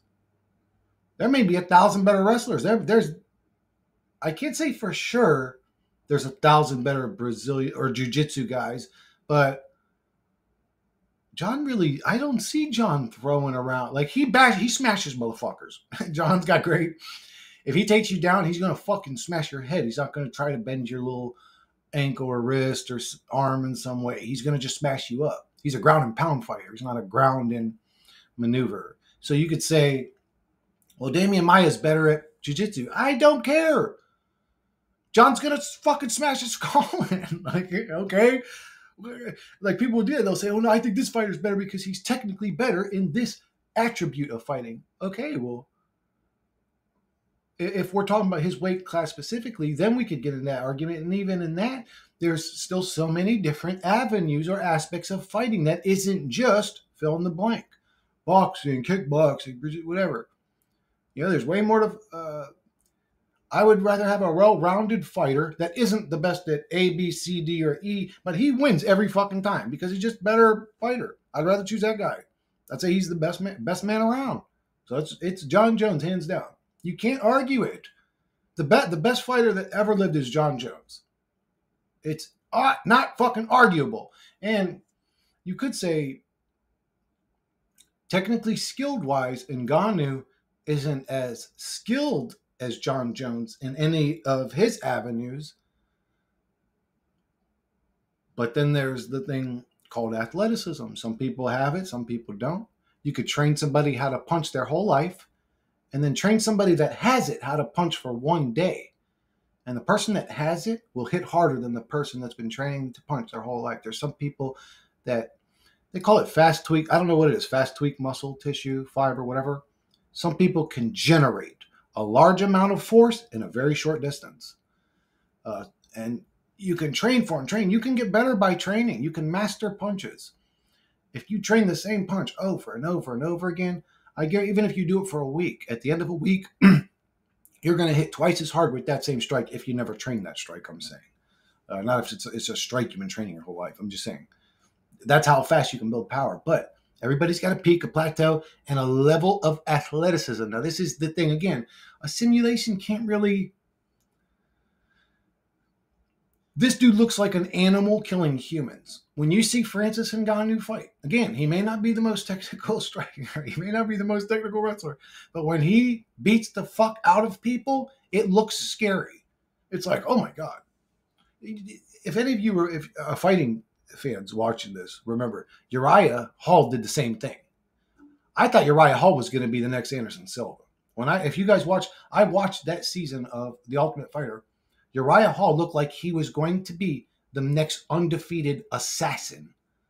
I don't know if it was the opponents were just not really up there. I don't know if he had perfect discipline during that era of his life and focus. I don't know what it was, but Uriah Hall in his prime was a scary. He did the same thing. He knocked out people and you felt bad for them. He would hurt people bad. I mean, just a damn demon in his prime. I would love to have seen Uriah Hall in his prime. I would say his prime was during the fucking Ultimate Fighter season. After that, he really wasn't. What's his name? Gastelum beat his ass right after he got off the show. He was just like lazy looking, not a great. I don't know. Something happened to him. But during the Ultimate Fighter, bro, I would have put him in the cage with Ed Asanya and thought he would have stood with him. But I don't know, man. Things happen. I don't know if it's a steroid thing or a testosterone. I don't know what it is, but things happen to fighters. I think it's drugs. I mean, how do you be this just so great, and then all of a sudden, out of nowhere, you just fall off. You can't win a fight to save your life. Your physique starts to fade. You just boo-boo, and you're like 31 years old. It's like, you're not at that age yet. What's happening to these? But these people use drugs constantly. These fucking dope head, fucking steroid, testosterone, whatever. All these fighters use that shit. One sec, guys. I actually forgot to mention Mega Man. Like, I can't believe I forgot that Mega Man was one of my favorite games. I love Mega Man. Just even the music. The music, this is going to sound weird, but the music and the transitions from like room to room, I don't know how to explain it. Like when you were playing Mega Man, you'd go to the room and it'd be like playing the little cool music. I love that game, but the, what is that called? The environment of the game. There's a word for it. But I love that of Mega Man. The music they choose. What is it called? I forget. There's a word for it. But anyways, Mega Man has a great one of those. If I can remember the fucking word for it. But anyways, I was talking about fighters. I don't know. It's hard for me to get a break in reality. Like, but that is what it is. But I think Jon Jones. I'd have to see him and Ngannou fight. But I'm pretty sure Jon Jones would defeat him. Jon Jones would fight very smart and calculated, and he would defeat him.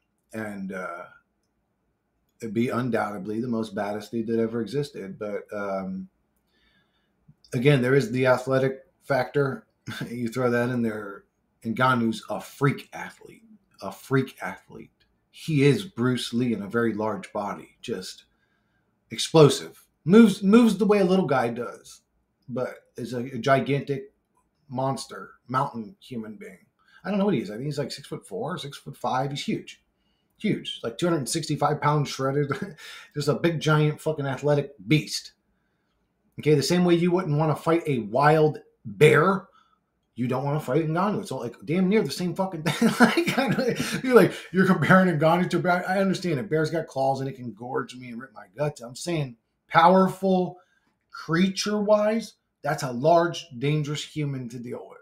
You know what I'm saying? So there's athleticism, and Ngannou's got it. Jon at heavyweight does not look that athletic. He's got a little bit of a belly going. He looks kind of like a dad bod. Like, I'm in way better shape. I'm in way better shape than Jon Jones is. Like, if we took our shirts off and I'm a natural 40-year-old dude that's never injected manliness in my butt. If you stood us next to each other, I'm in way better. Which it's weird to me. It's like, how am I in better shape than them? I mean, I've always had physical jobs. So I've always done physical work like construction, carpentry, blah, blah, blah. But it's like, dude, you're an athlete. You train every day, don't you? How are you not walking around with like a six-pack all day, fucking shredded all the time? I don't understand how some of these athletes look like that. Like, you don't look athletic at all. I don't know if you guys know who Roy Nelson is. Like, this dude came in there looking like my fucking stepdad used to look. Big old fucking like beer belly ass. It was funny though watching him. He knocked motherfuckers out left and right off. Roy Nelson. Big old fat boy. He'd get on the cage and he'd be like rubbing his fucking like pregnancy, just like, dude. But he'd be knocking people out too. But you would think if you, even Roy Nelson, like, how do you maintain that physique? Like, what are you eating? Like, are you eating like takeout food all day, like 5 meals a day to stay that fat? How do you train full time and not be fucking a damn skeleton? I don't know. Maybe I got like a high metabolism. If I trained all day, it would be, especially now, it'd be very difficult for me to keep any weight on. Like, I have to sit around to keep weight on. I get so damn skinny fast or whatever. I just don't understand how Jon Jones, even at heavy, because he's still 6 foot. What is Jon Jones? 6'2" or so? He's a large guy too. Like, bro, why you got any kind of gut on you as a heavyweight? You should be shredded in heavyweight still. You're 6 foot fucking 2 or whatever. What is heavyweight? Heavyweight's 185. No, 185 is heavyweight's 200 and above, I think. You can't look shredded at 6 foot 2, at 200 pounds, bro. What? So I don't know. I don't understand. That's one of the things I never understood about a lot of these athletes. Maybe it is a genetic thing. Maybe some people's genetics are just so fucking bad that they struggle to stay athletic, physically athletic. To stay physically athletic. I had a brain fart for so I didn't know what the hell I was going to say. Like a physically, I almost said capable, but that no, to stay physically athletic.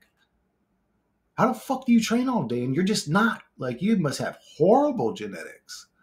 Like, just you eat one cheeseburger in a week and you stay fat for 2 weeks. Like, how does it work? I don't understand it. I think if I made anybody stay physical all day, they would fucking get fit. How couldn't they? How can a fighter have a bad physique? That's what I'm trying to say. I don't understand it.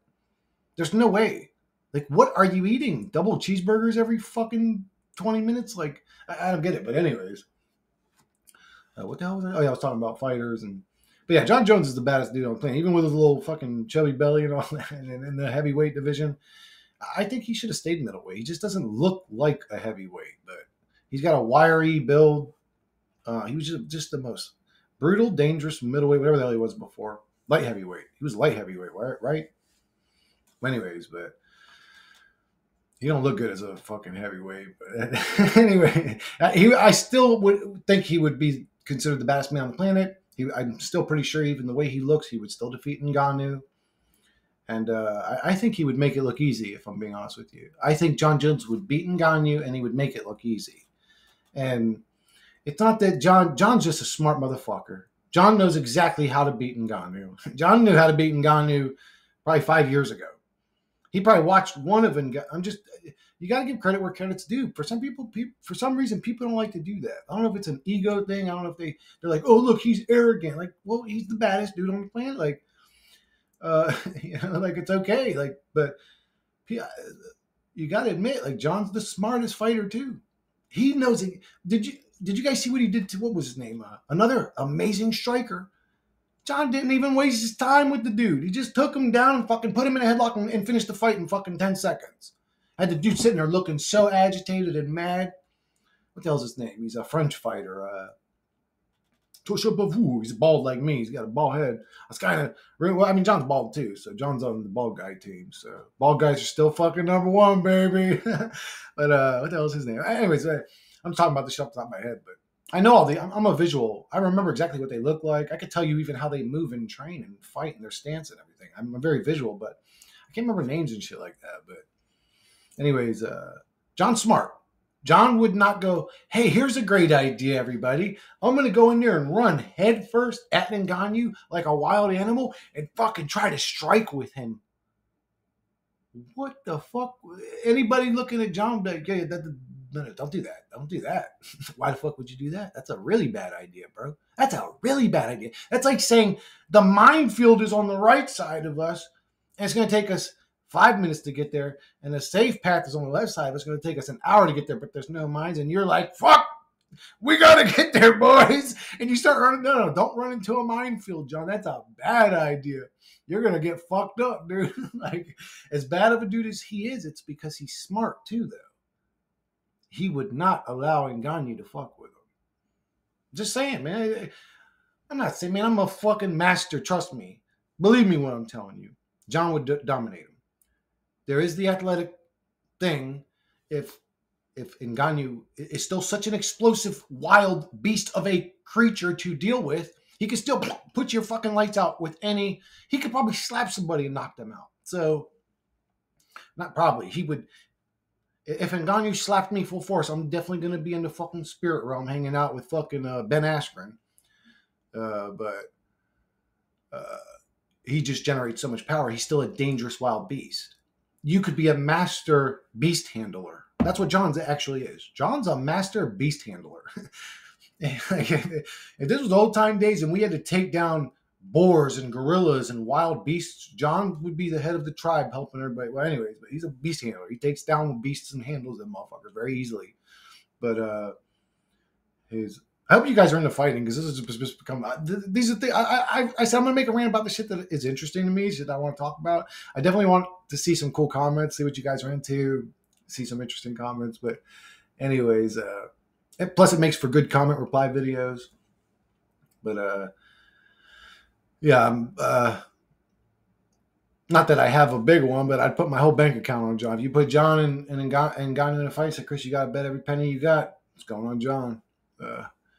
Hopefully I win. I'd make about, $100. You know what I'm saying? Hopefully I win. Yeah, but yeah. I'm into fighting sports. Used to be, not so much anymore. I mean, I could talk about them for hours, all the shit that I used to be into. I used to love gaming, not so much anymore. I struggle. I sit there with my brother Dimitri hooked me up with the Xbox app. I can download any game that ever existed pretty much. I sit there and scroll through them and I'm just like, they just don't interest me anymore. It's unfortunate. I will say the game that I played recently that had me the most interested was an RPG. It wasn't Path of Exile. I tried that again recently. I was just bored in 5 minutes. What was it? Dragon Age 3 or something. I can't remember. But it kept me. I actually played the game all the way through. It was fun. But it takes just like a really certain type of game to get me interested. I'm not so much even interested. I could rant about them for hours. I mean, it was my whole life I've been a gamer. But I could talk about games that were popular 30 years ago. 30 years ago.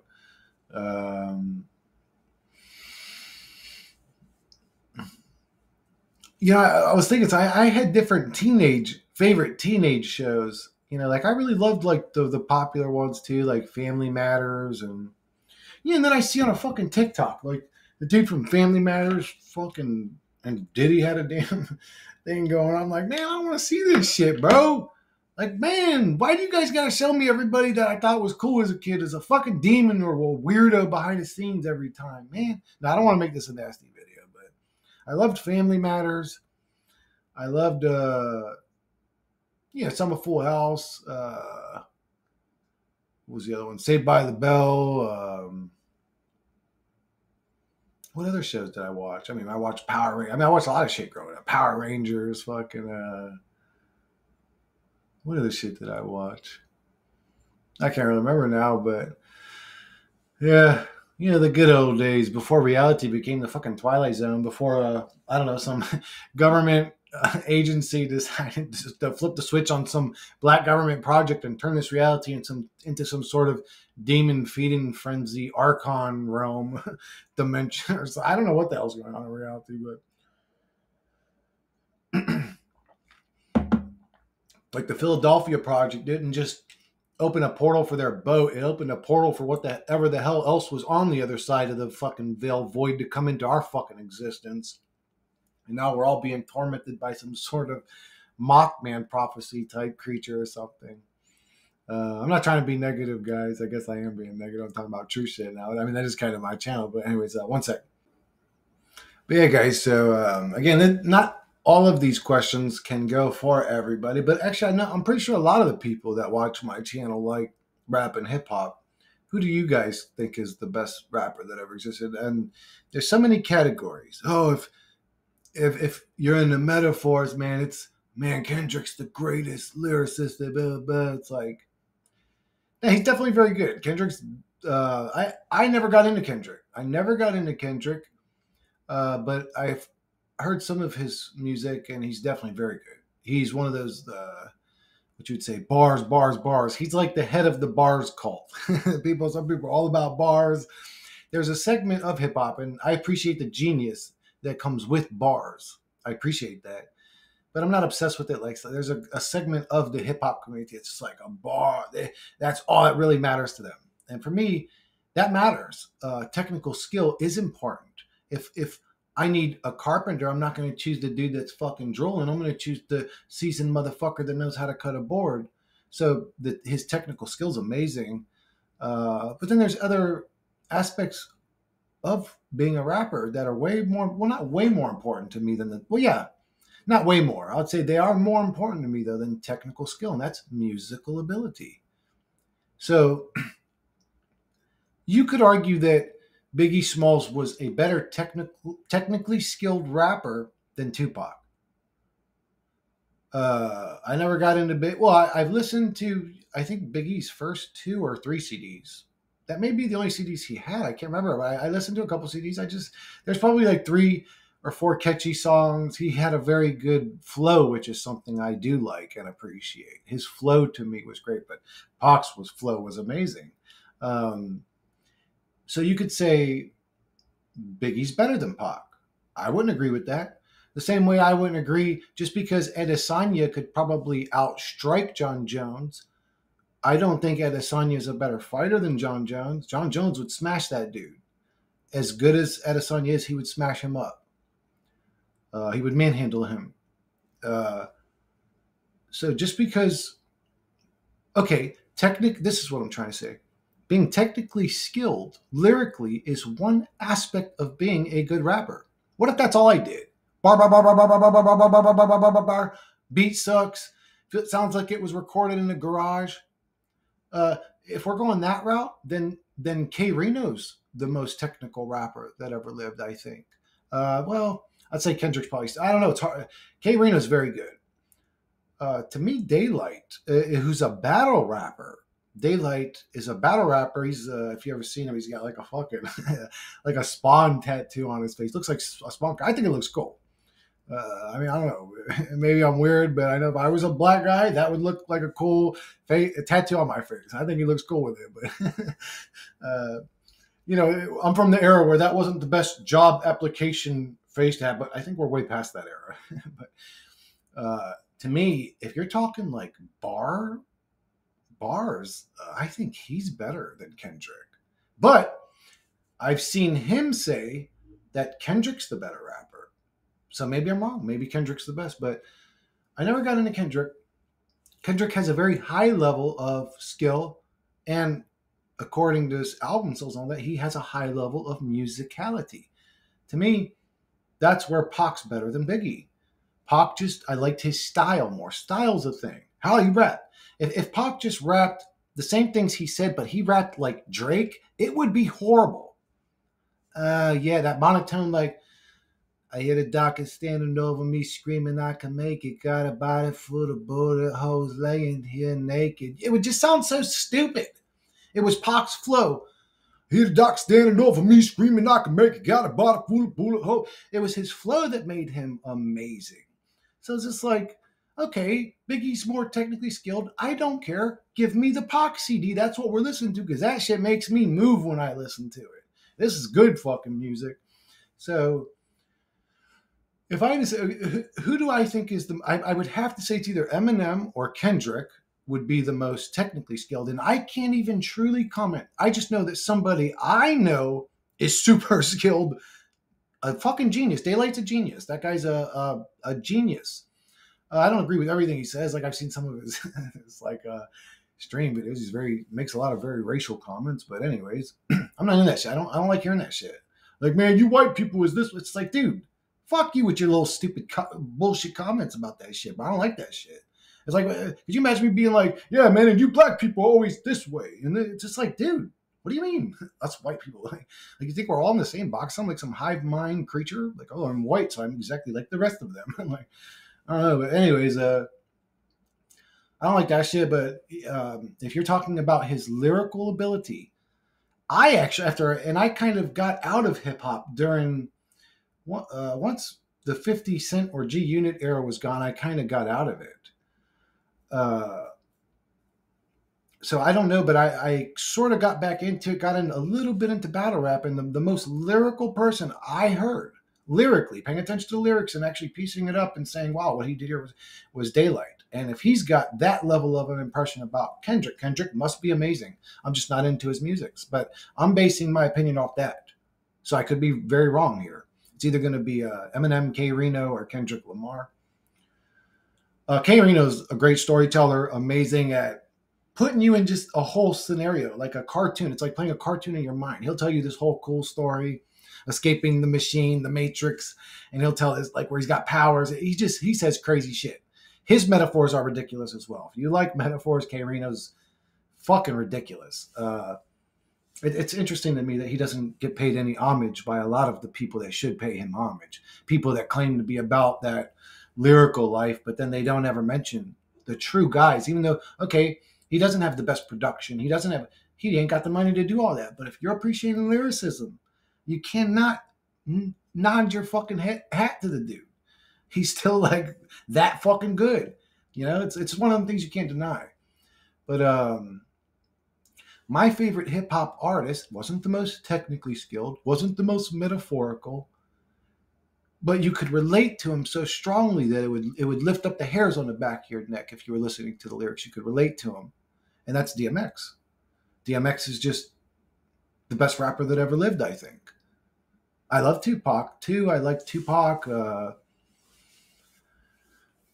DMX really was just, man, so musically talented. Every song he made was fucking like, I mean, if you're talking a hit maker, it was DMX. If you're talking relatable music, it was DMX. If you're talking about shit that I could pop in today, which is 20 years later, and still bob my head to it, not be sick and tired of listening to it for the 4 trillionth time, it's DMX. Every time. But that was my era. Some people don't know shit about DMX. Some people would listen to the album, It's Dark and Hell is Hot, and probably be like, this ain't that good. It probably sound old. It probably sound like if you took a 16-year-old kid today and made them listen to that, or the next album, Flesh of My Flesh, Blood of My Blood, I'm sure some songs would move them, but it was an energy thing. It was at the time we didn't have the level of quality of that you guys have today. We didn't have the level of skill bar raised that high. At the time, DMX was the best, hands down. There was nobody else even close. Nobody else even close. I think 50 Cent's a great musician as well. I haven't heard his lyrical ability. To me, 50 Cent's a great, amazing flow. If they're made up of attributes, his flow chart is at 10. You know, his lyrical metaphor ability, he's not like a 1. He's not some skilled rapper. He's not in there fucking like flowing. You know, he's not in there rapping his ass off.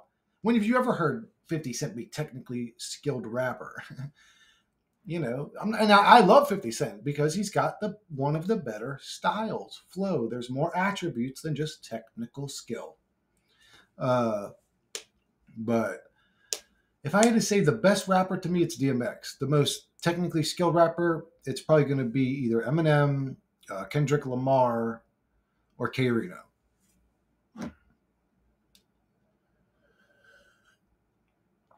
And guys, there's 100. I almost said 1,000, but it's not. There's at least 100 more honorable mentions. If you're talking lyrical skill, there's some people that their flow ability is at a 10. That attribute, you could say like Ari the Rugged Man, or Big Pun was magnificent at flowing. He could actually hypnotize you. Um, who else has a great flow? Tech Nine. There's a lot of great fast rappers, and Busta Rhymes. Busta Rhymes. I love Busta Rhymes. Some of his CDs or whatever, but Bone Thugs and Harmony. The thing with Bone Thugs and Harmony, they made so much good music, but they just had no life experience. Like, they came into rapping when they were all like young as hell, like children. It's like, what are they going to rap about? Even if they were on the block for those 2-3 years, hanging out with drug dealers and blah blah, they only had so much years of experience to even rap about. They had no life experience. They were just kids rapping, but you're talking about, again, more attributes. How many rappers harmonize when they rap? Their harmony is at fucking 10. Bone Thugs and Harmony, they were the best to do it. They were the best to do it. Bone Thugs and Harmony, I'm sure you guys have all heard the Crossroads song. Boom, boom, tell me what you going to do, but it ain't nowhere to run. Everybody's heard that song. I could play that song right now for a 65-year-old woman, and she's going to know the song. But they had a great flow. They were one of my favorite. They were the first. When I wasn't really into rap, I was more into rock and heavy metal growing up, and I was around bikers. And my brother Tom liked rock a lot. My stepdad at the time liked rock. He liked older rock, which I love too. That's another category of music I love, like Bob Seger, Segar. I don't fucking know. Turn the page, motherfucker. Leonard Skinner. I love that era of music. That's like probably, I don't know. It would be hard for me to choose one if I was stuck just having even if I had to choose an era of music, it's hard. I love that much different music, but I grew up around rock, and then there were certain songs that were popular, like on MTV and stuff, that I loved. Like when I was a kid, I loved MC Hammer. Like I loved was the Vanilla Ice, and I loved Vanilla Ice. Like, I didn't get his album; I was a little kid, but it would be on MTV, and I loved the little songs they played of him. The popular one. MC Hammer, Can't Touch It. I even had the MC Hammer pants with the Velcro, but and then there were like really popular songs like that I just loved to death. I still listen to them to this day. I would say hit songs or whatever. I got 5 on it from Lunas or whatever. Regulators, Warren G and Nate Dogg. There were a lot of really popular songs that I loved those songs, but I wasn't into rap. Bone Thugs and Harmony got me into rap. It was that CD, East 1999. That was my first rap CD that I sat and listened to. Oh, I mean,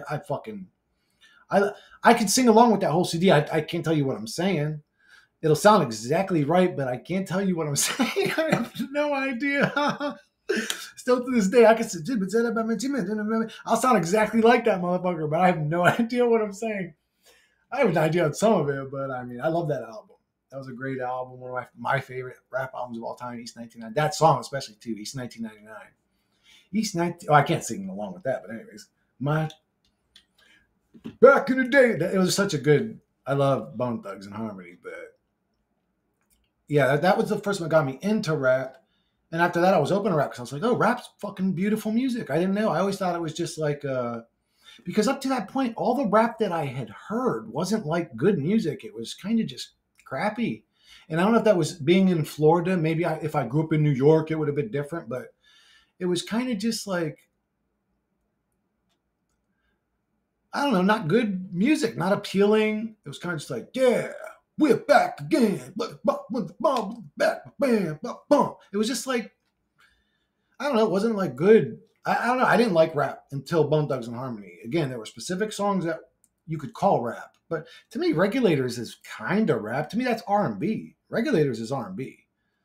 Uh, they're rapping, 16 in the clip and one in the hole. Nate Dogg is about to make some bodies turn cold. Wow, he rapped one syllable from each fucking line. That's not rapping. To me, that's R&B. It's how Nate Dogg said it that made it good. Don't ask me to replicate Nate Dogg. Although I probably could, honestly, if I sat in practice, I think I could sing like Nate Dogg, but maybe that's a pipe dream. But anyways, but so yeah, there were a lot of songs, but it was Bone Thugs that got me into rap, and then after that, it was I guess you could say the main artists I listened to would be Tupac, Bone Thugs and Harmony, DMX, Nas, Busta Rhymes, Mystical. I liked his first CD. Even Ja Rule, I liked his first CD. Vinny Vedavici. Eminem, 50 Cent. And there was like a lot of underground rappers that I would listen to. But again, I'll listen to an R.A. the Rugged Man song and appreciate his lyrical ability. But it ain't something I'm going to be listening to in 10 years, if I'm being honest. His ability to flow is amazing. That's about what I get from it. I listen to it one time through, maybe two, maybe three. Uncommon Valor is a song I'll listen to in 20 years. Uncommon Valor is a song I'll listen to in 20 years. His verse on Uncommon Valor was amazing. Probably one of the better rap verses of all time, to be honest. But you don't get RA usually with that level of quality that Jedi Mind Tricks was able to provide for him, I guess you could say. Usually the quality's not as good. Maybe his recent CDs are good, but I don't know. Again, it's not so good that I'm like, man, I can't wait to get back to listening to that shit.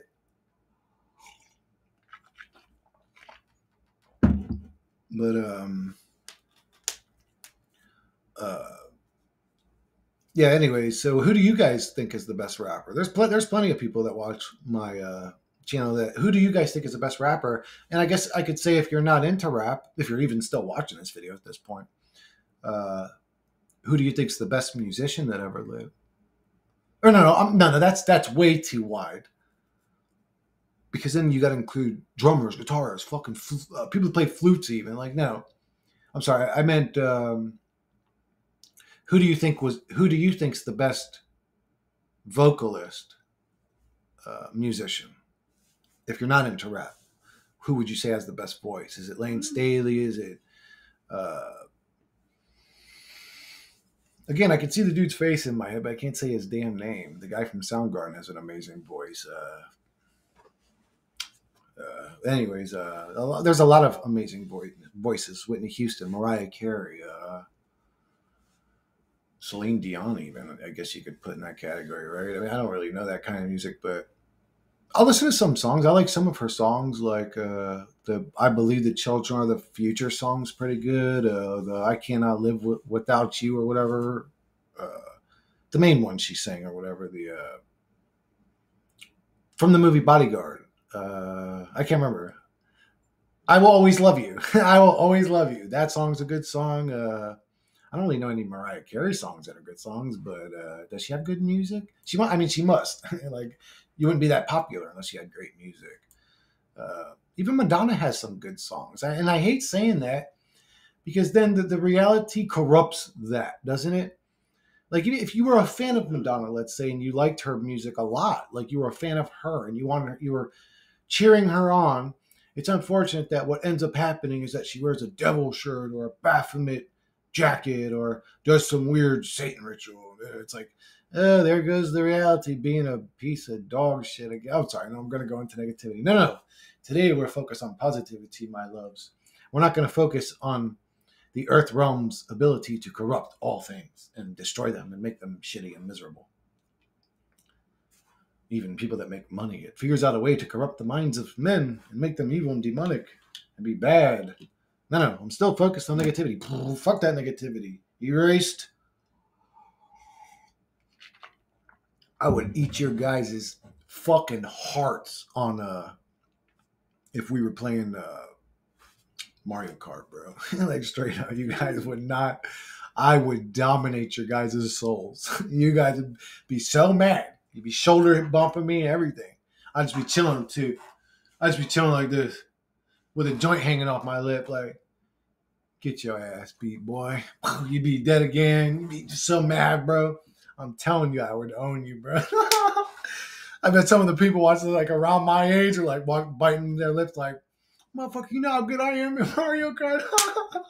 I love that kind of shit. Like, why can't we do that and have with fun shit? Like, we got to do that and get so emotional that we pull out a gun and kill one of our ops. Like Jesus Christ, can you people calm the fuck down? Like, in life could be great, but the contaminated human avatar corrupts it.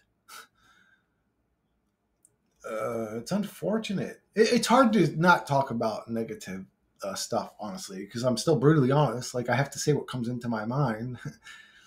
But one of my favorite pastimes as a kid was RC cars. I used to love driving little RC cars, making ramps for them, driving them, and I used to love that shit. I mean, again, I was a poor kid, so I couldn't afford the best shit.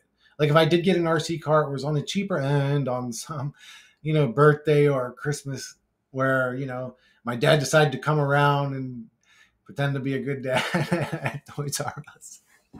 There were a couple of times where he was nice to me. There really was. Like, there was a time he actually almost bought me an N64 once when we were at Toys R Us, but he was like, do you like this fucking thing? And I'm like, well, Dad, but I was always like a good kid. I knew that we were poor. So I was like, my heart was bleeding, to be honest with you. I wanted to say, yeah, please. He was ready to buy it, but it was like $199 or something. It was like $200. It was fresh. It just came out. And he had seen Mario jumping around, and he's like, hey, boy, what did he say? I think he said, Daddy, do you want this? And I think I said to him, no, Dad, it's okay. And they were selling, it was on sale. So the N64 had just come out, and the Sega 32X just went on sale for $19.99. And I said to my dad, and by that point, the 32X was old. It was like 5 years old. It wasn't some like hot top of the line shit. But I had said to him, Dad, if you get that, that would also be great. And he ended up getting me the 32X. So, but there was a couple times. There was a time where I was a kid. I was getting one of my teeth pulled, and the doctor had numbed the gum, but man, he must have missed the nerve or something. I didn't feel numb at all. It felt like he was ripping my tooth out with no numbing. And I went, ah, and my dad hit the guy or whatever. He says, hey, and whatever. And the doctor like looked at him. My dad's like, you see him in pain? Why are you doing that? And he stopped the guy from hurting me. So it was just like, it was really nice of him to do that. What else did he do? Like, that was nice. Just, I mean, it's kind of weird. I would say like if he beat us up real bad, he would give us like $5 to go get a Cuban sandwich or whatever.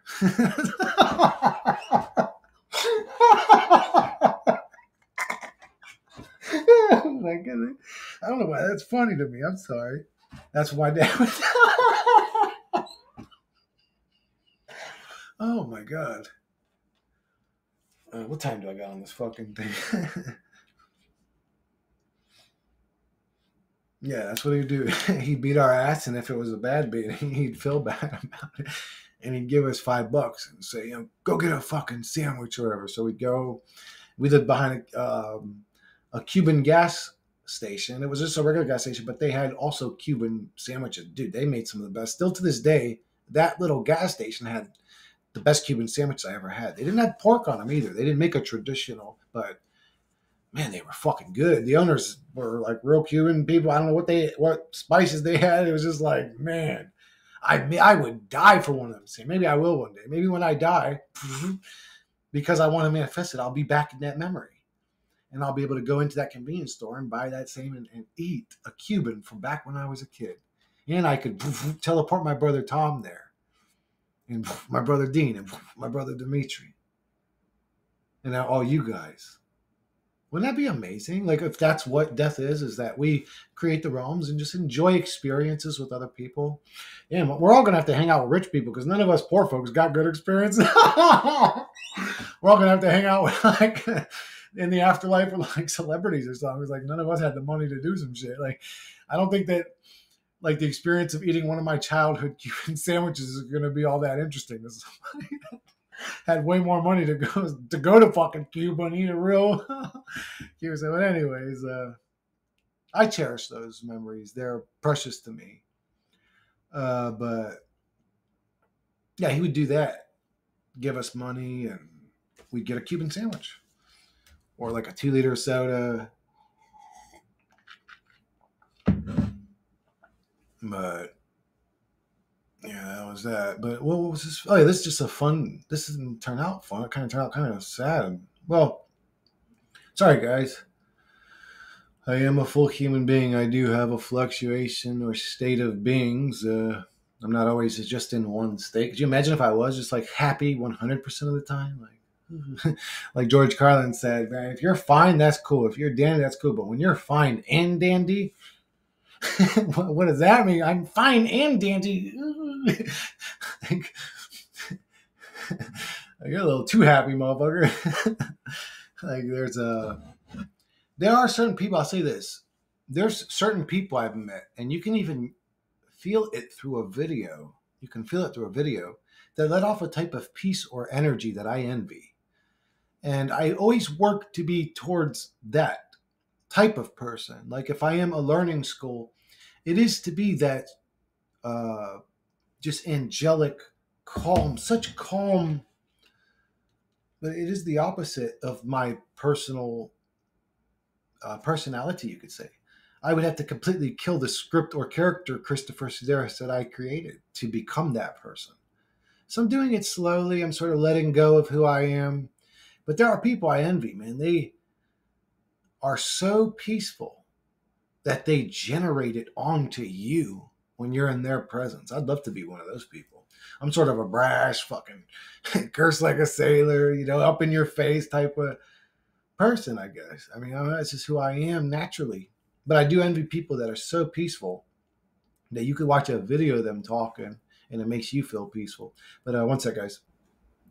All right, guys. So I never even showed you guys before, but probably like 4 years ago, I don't know. I had like some breakthrough meditations, completely changed the way I see things, especially immediately after that. Like I would say the following month after I had my first real powerful breakthrough meditation.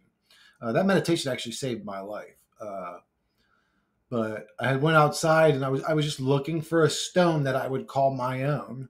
And it's weird, but that I grabbed this one of all the freaking stones. But there's also a tree out back that, sometimes if I'm out back and I'm having thoughts, I'll talk to the tree. I'll give it a little pet, and this stone was in the tree. That's where I found this stone sitting there. I thought, oh, that's a great stone to make my own. It's very smooth and it's very smooth on all sides. It's so smooth. It's just, there's not a jagged edge to it.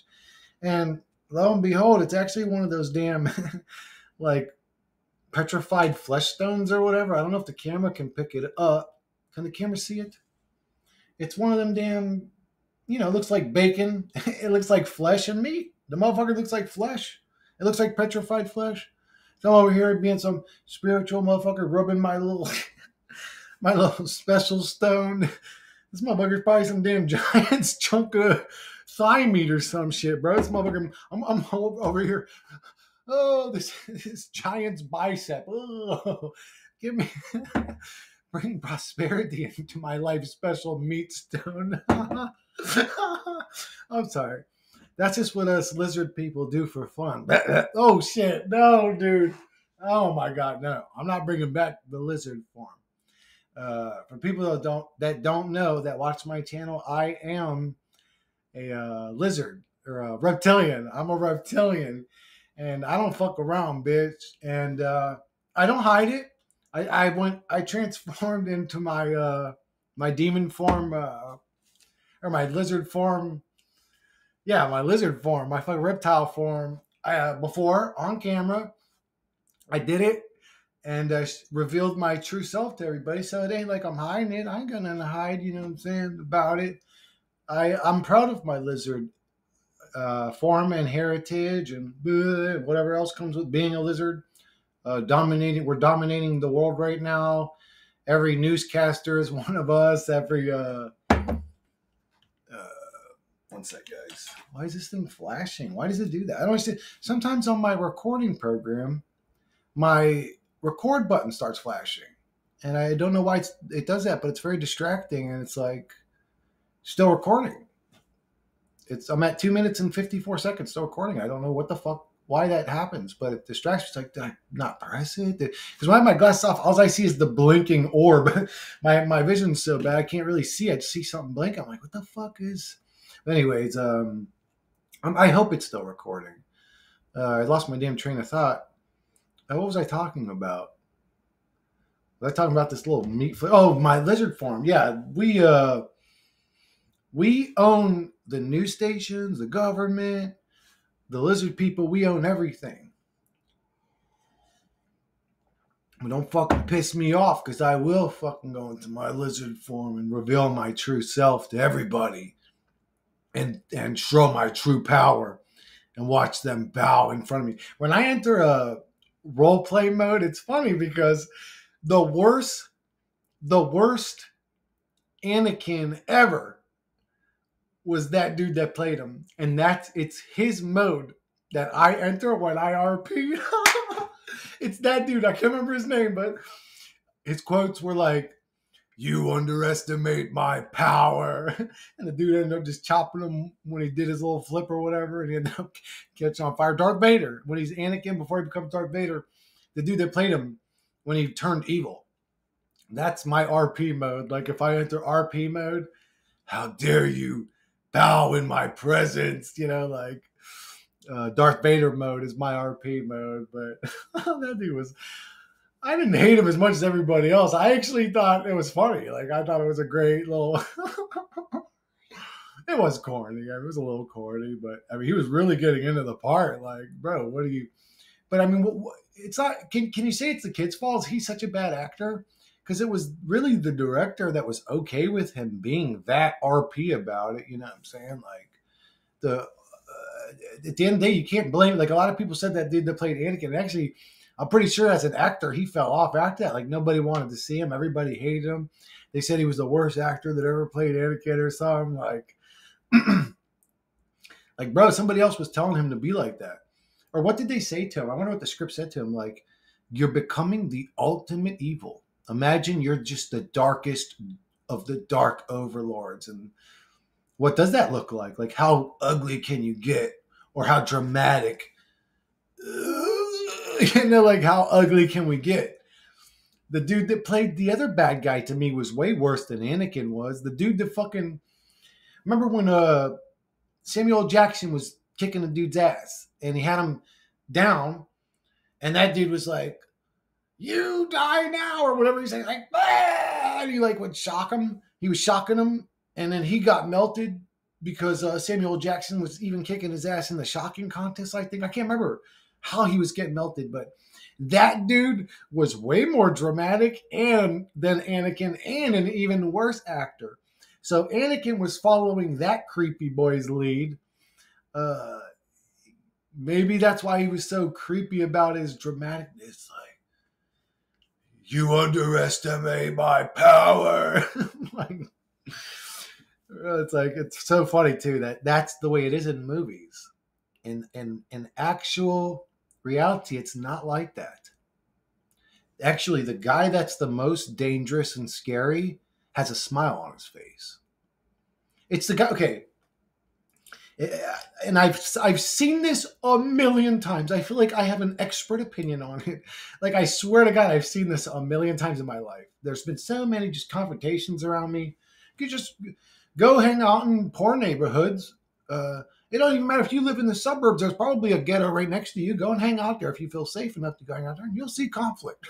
But anyways, so there's something to like the true badass is the guy that's, yeah, motherfuckers, you're all gonna bow, I'm God. that dude's the weakest one out of everybody. It's the guy behind him that's leaning on the wall with his arms crossed, counting stars like this. And there's a dead-eyedness to these people that I've noticed over the years where their top eyelid sort of just rests on their eyeball. There's no life in their eyes. They're like this all the time. Like while they're awake, they're like this. Their eyelids look dead. I don't know how to explain it, but these are the real dangerous ones. It's like those are the real dangerous people in reality. It's like it's not the one that takes his shirt off and he's got a decent physique and he's like, man, I'll knock out the next motherfucker. That dude always gets knocked out first. Every time. Every time. Like I'm telling you, you could make a money bet. I don't know if it's a karma thing happening, but every time the loudest one in the room was always the biggest pussy. I swear to God. I've seen this 1,000 times. I swear to God, this happens every time. That dude gets knocked out first. Every time. And it's usually by somebody that just looked unsuspecting. It was, your buddy that likes to fucking play foosball, who's got a foosball table in his house. It was that kind of just always wears the shirts that have the stretched neck and his kind of hair looks unbrushed and kind of just hangs out, minds his own business and don't never fuck with nobody. It's that dude that blasted him, this tough looking dude with the great abs and the pecs sticking out his deltoids. It's him that ends up knocking the loud one out. Oh, every time too. It's like I'm telling you, it's like a karma thing. That's why I don't talk. Like if I'm in person, to me talking is very bad. Talking in person is extremely dangerous. But that's how I grew up. I sort of backed away from that way of thinking now, but that's just the environment I grew up in. Like if you want to, like if you're telling another man, you're a bitch, you're a pussy, this and that, and there's certain things you really don't say to another guy. Like, you're going to, suck my dick type shit. There's certain things you don't say in person, but, on the internet, everybody's a fucking tough guy. But anyways, like, it's the loudest ones in the room that go night first. And just thinking about it logically, of course, that makes sense. Like if you knew, let's say you were Jon Jones or Francis Ngannou, and you've seen all these little puppies yelping and beating on their chest and putting on a good show. And in actual reality, you're the alpha male sitting there. None of these little puppies are even a threat to you. You could be in the most dangerous, scariest situation in the world and you would have a smile on your face because there is no threat. You wouldn't need to get up and say, I'm the biggest, baddest motherfucker here. If one of you even comes close to me, I'm going to bash your head in and I'm so bad and even you don't know who you're playing with. And I'm from this hood and I'm from this and I'm from this. You know how many times in my life I heard, man, I'm from New York. You know how many times I heard that living in Florida? I don't know what it is about people in New York coming to Florida and starting shit with random people, but they had a thing for that back in the day. They always end up getting hurt. But that was a thing. It was like almost like the phrase was supposed to scare people off. It's like, dude, you're still talking shit to people. You're still being disrespectful. Don't matter if you say, I'm from New York. What do you think? So, these people end up getting slapped. But and you hear people in the back, don't go back there. And, it's just like, but that dude that would even say that's not a tough man. That's a defense mechanism. I'm from New York. Oh, he sound the alarms. Let's see if that trigger phrase triggers fear in those around me so that I don't have to actually deal with them. It's a scary boy tactic. Taking off your shirt, talking tough, crazy and all that. Like, you're actually the most weakest one out of everybody and you're exposing yourself right in the fucking spotlight for everybody to observe. But yeah, anyways, I don't know why I went on a rant about that. It was something I observed my life growing up. It's like, yep, that dude's going night first. I was always in the back too. To be honest, I've been around so much conflict. A lot of times I had to deal with it myself, but I was always just stay to myself, mind my business. If I had my boys, we tried not to start shit. But there's always, it don't matter how hard. If you're in the hood, you're hanging out with those types of people. It don't matter how hard you try to avoid conflict, it finds you. And unless you're just a bitch and you're going to tuck your fucking chin and walk away when someone's being disrespectful, you're going to get conflict. So we had plenty of conflict, but a lot of times I try to mind my business. But I could have told you, Yeah, that dude's going night first. And I swear to God, the second that shit would pop off, that dude was on the ground like this. Like every time with the mouth crooked, just they always look, they'd be like on the ground like this, breathing like that. Every time. It's just like a karma thing. It's like, dude, and maybe it's a manifestation thing. That's something most people don't mention. If that dude that takes his shirt off and says, yeah, I'm the baddest, whatever, he's trying to manifest a realm where he's the baddest. So the reality goes, okay. That's why I say, be careful what you wish for. I said this to my buddy David, because if manifestation is real and you walk around thinking you're the baddest motherfucker on the planet, the reality is going to give you the other guy to challenge that. I'm telling you, that's the way it works. So if I walk in, let's say my buddies call me to hang out tonight, and they go to the place that we go to all the time. All the time. I mean, I haven't gone there in a year now, but they're saying the specific place they do go to.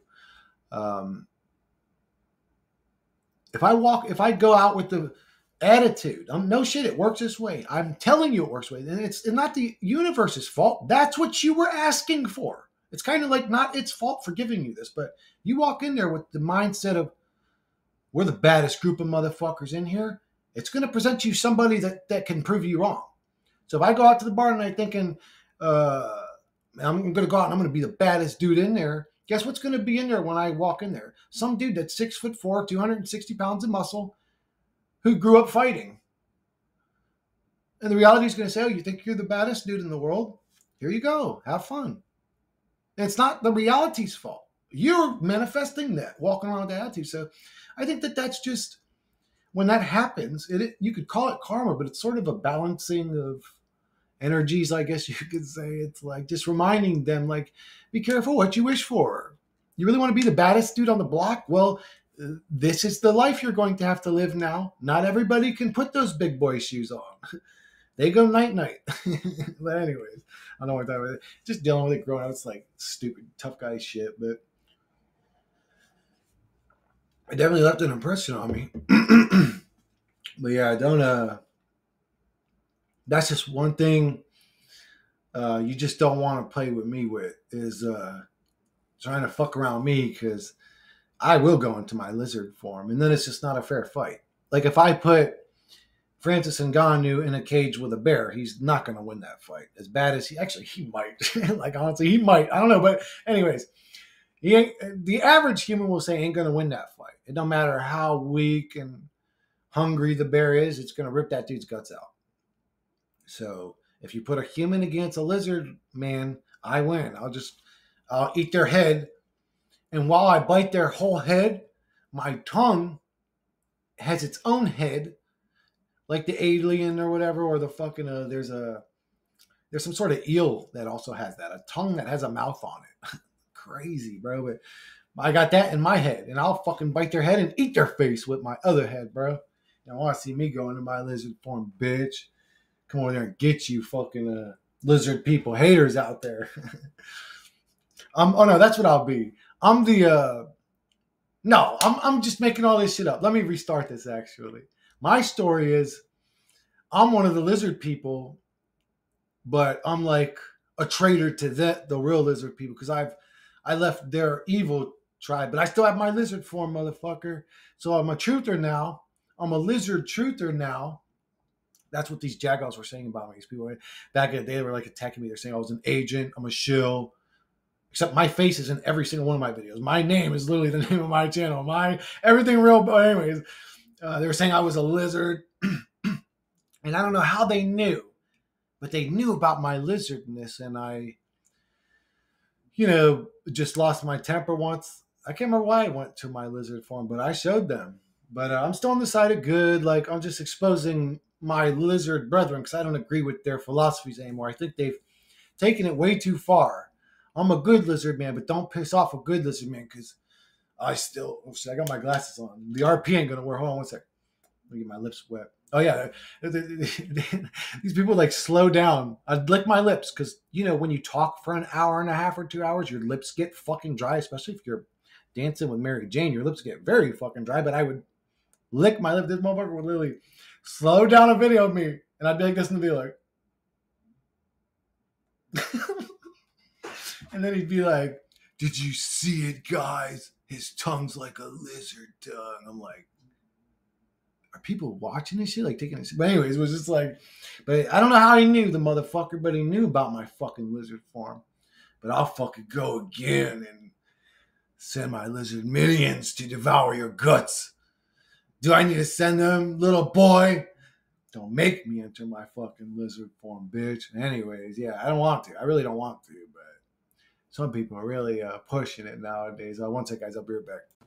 You know what, guys? Actually, that was actually just a cut. I was going to cut the fucking video because I could feel my frustrations gathering, and I could actually feel myself about to shift on fucking camera, and I was just like, I'm going to take a break because this motherfucker just talking about this shit's got me agitated again. And it's just like, bro, I can actually feel it coming on. It's like I feel my lizard form coming on, and I'm just like, God, I can't like fucking fight it anymore, bro. I can't deal with this shit, man. I just want to fucking liberate myself from this godforsaken human fucking form. I hate everything about it, and fuck this fucking shit, man.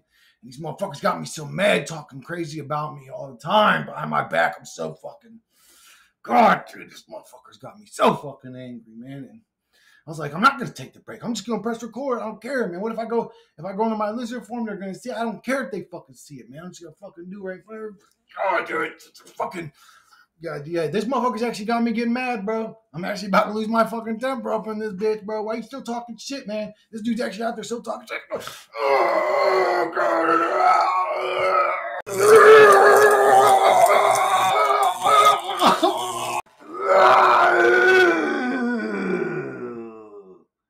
Now that you've seen my lizard form yet again, you will all know who not to play with in this realm. I am a lizard lord, and I will send my minions to fuck you all up. Don't you ever question my authority as your lizard lord, you scums. You silly humans are beneath us lizard people. We've been sent by fucking God to manipulate you, DNA to make you our little bitches. And we came to fuck all of you up. And I'm not going to stop with humanity. There are certain individuals that really need to get fucked up. And I'm going to come and get you, little bastards, sooner or later. With either me or my lizard minions. Oh, God. Anyways. Now that we got that out the way, at least those little scumbags know who not to fucking play with. And just so they know, not only do I go into lizard forms, me having this flesh stone was no coincidence. This is the flesh I gathered from the previous race of humanity that I conquered. So don't forget that, you little bitches.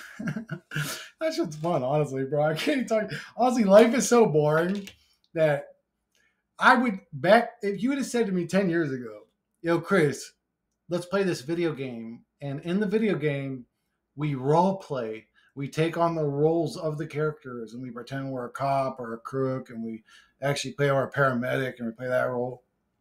I'd have been like, man, you guys are dorks and corny, but honestly, it's fun. If you start RPing, that shit is fun as hell. RPing on a video game or in reality, it's fun, but I guess I am like a big dork, to be honest with you. I think that shit's fucking comedy, man. But anyways, yeah, don't make me fucking lose my temper and go into my lizard form. Don't make me sick my lizard minions onto you. Or call the Illuminati hotline and get the,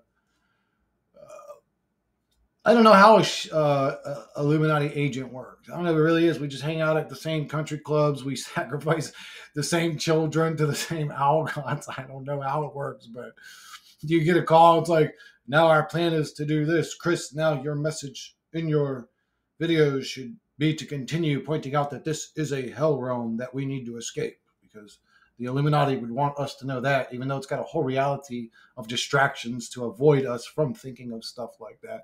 But I'm a shill. Okay, fucking retards out there.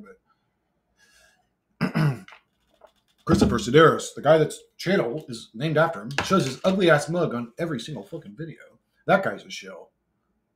what? Are you fucking conscious, you dorks? Anyways, but it is fun to talk shit. I love the banter. I don't want to keep any old feuds or bullshit alive, but it appears now I haven't mentioned that dork in, I don't know, 6 months, a year. I go type his little stupid shit in. Look, fuck boy, still talking crazy about me, still to this day. Like, what are you, like a demented ex-girlfriend? Like, even if I totally disagreed with somebody, I wouldn't be that obsessed about it. Like, he's like a hurt ex-girlfriend or so. It's just so weird. Like, again, if I disagree, if I'm watching a video, let's say I'm watching a Russell Brand video and he says something I disagree with, I go click and I'm gone. And if I feel like the need to voice my opinion, I'll voice my opinion. But to like attach onto this person and like talk shit about them for a year, it's just like so creepy and cringy and weird. But of course, if you were to sit down the creepy boy, it would be a righteous path from his perspective. But of course, the creep is going to have a righteous perspective. It's not going to say, I know I'm a creep and I'm just obsessed. They're not going to say that. They're not going to acknowledge actual reality. It's like, well, how far do you go to be a creep? Like, you're obviously obsessed with this person. You're talking about them a year later, but they're obviously a creep. But oh no, he's an Illuminati. Whatever he needs to tell himself to justify his retarded behavior.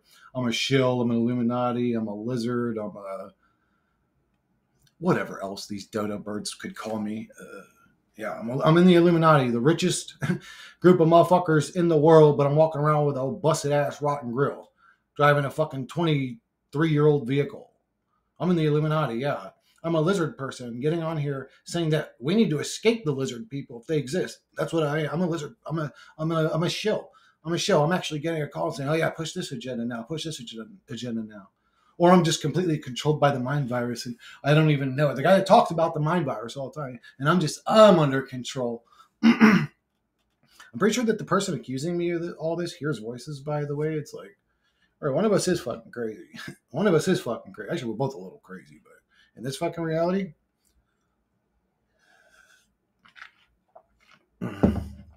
but I've actually tried to get back into archaics, but man, it's like, bro, I'm not going to sit there and watch 6 hours of videos for 10 minutes of content. Like, he talks a lot about his personal situation and what he plans on doing next. And this is going on now, guys. And it's like, dude, I'm not a part of the cult. Like, I just want to know information. Like, I'm trying to figure out what his ideas, theories, and shit is. It's like, man, I can't remember if I did subscribe or if I'm about to unsubscribe, or I can't remember if I did organically unsubscribe or if I'm about to organically unsubscribe. It's just like, I'm sorry, I don't have the time to sit there and watch hours and hours and hours and hours and hours and hours and hours of content of somebody talking about their personal life and this and that. And I mean, somebody's just probably about to upload a 2-hour video talking about personal shit. But I never do this. I never get on here and talk about music. You know, I might mention something here or there. I mean, I'm a human, but my content is pretty much there as soon as my video starts, right to the end. You're hearing exactly how I feel about the realm, what I think is going on, why I believe this. It's not just like constant talking about myself, but I still don't understand his.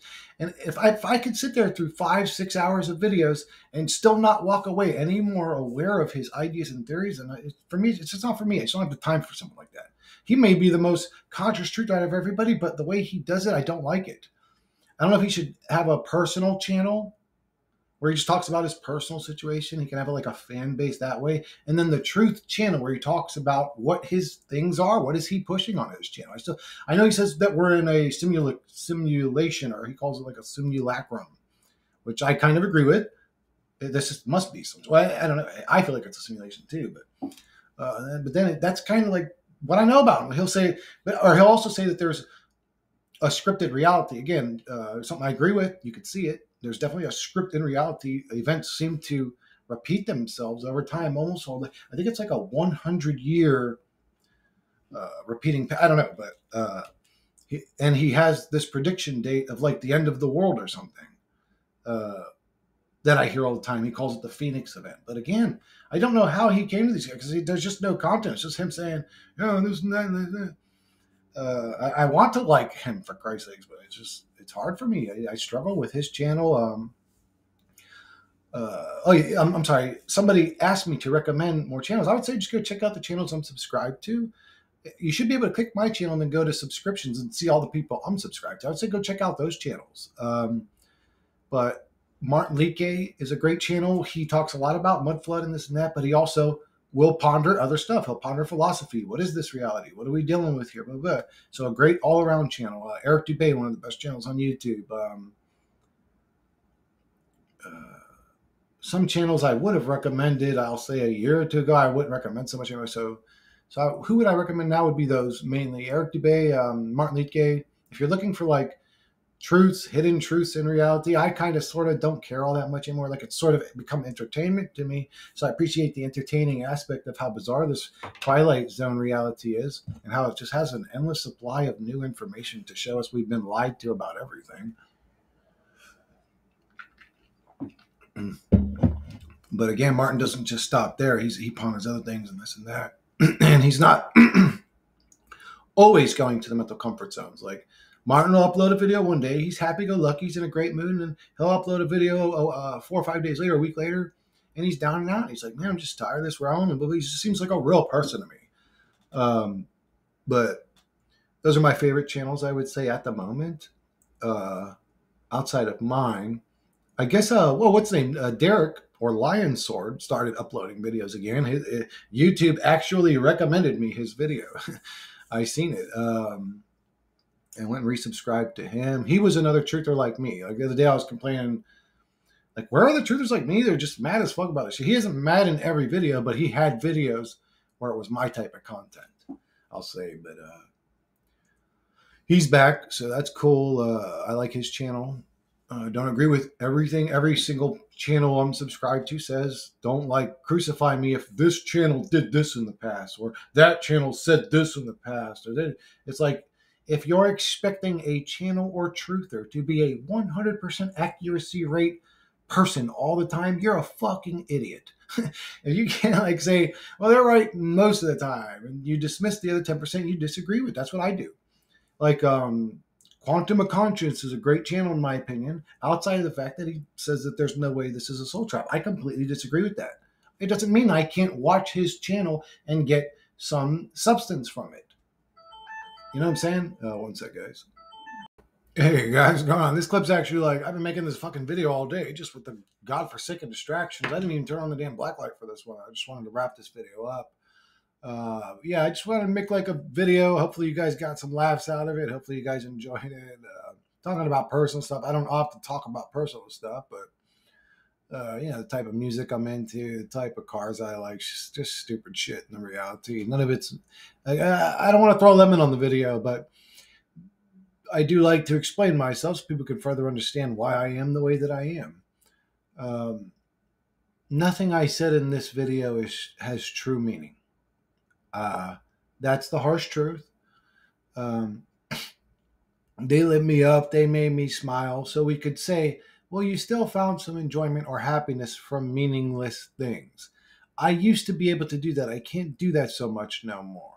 I don't want, if you become a truther, you'll just be miserable and not enjoy anything. And that may not be the case for everybody, but that is the case for me. And I've got to be brutally honest. Like walking the path of truth isn't always butterflies and rainbows.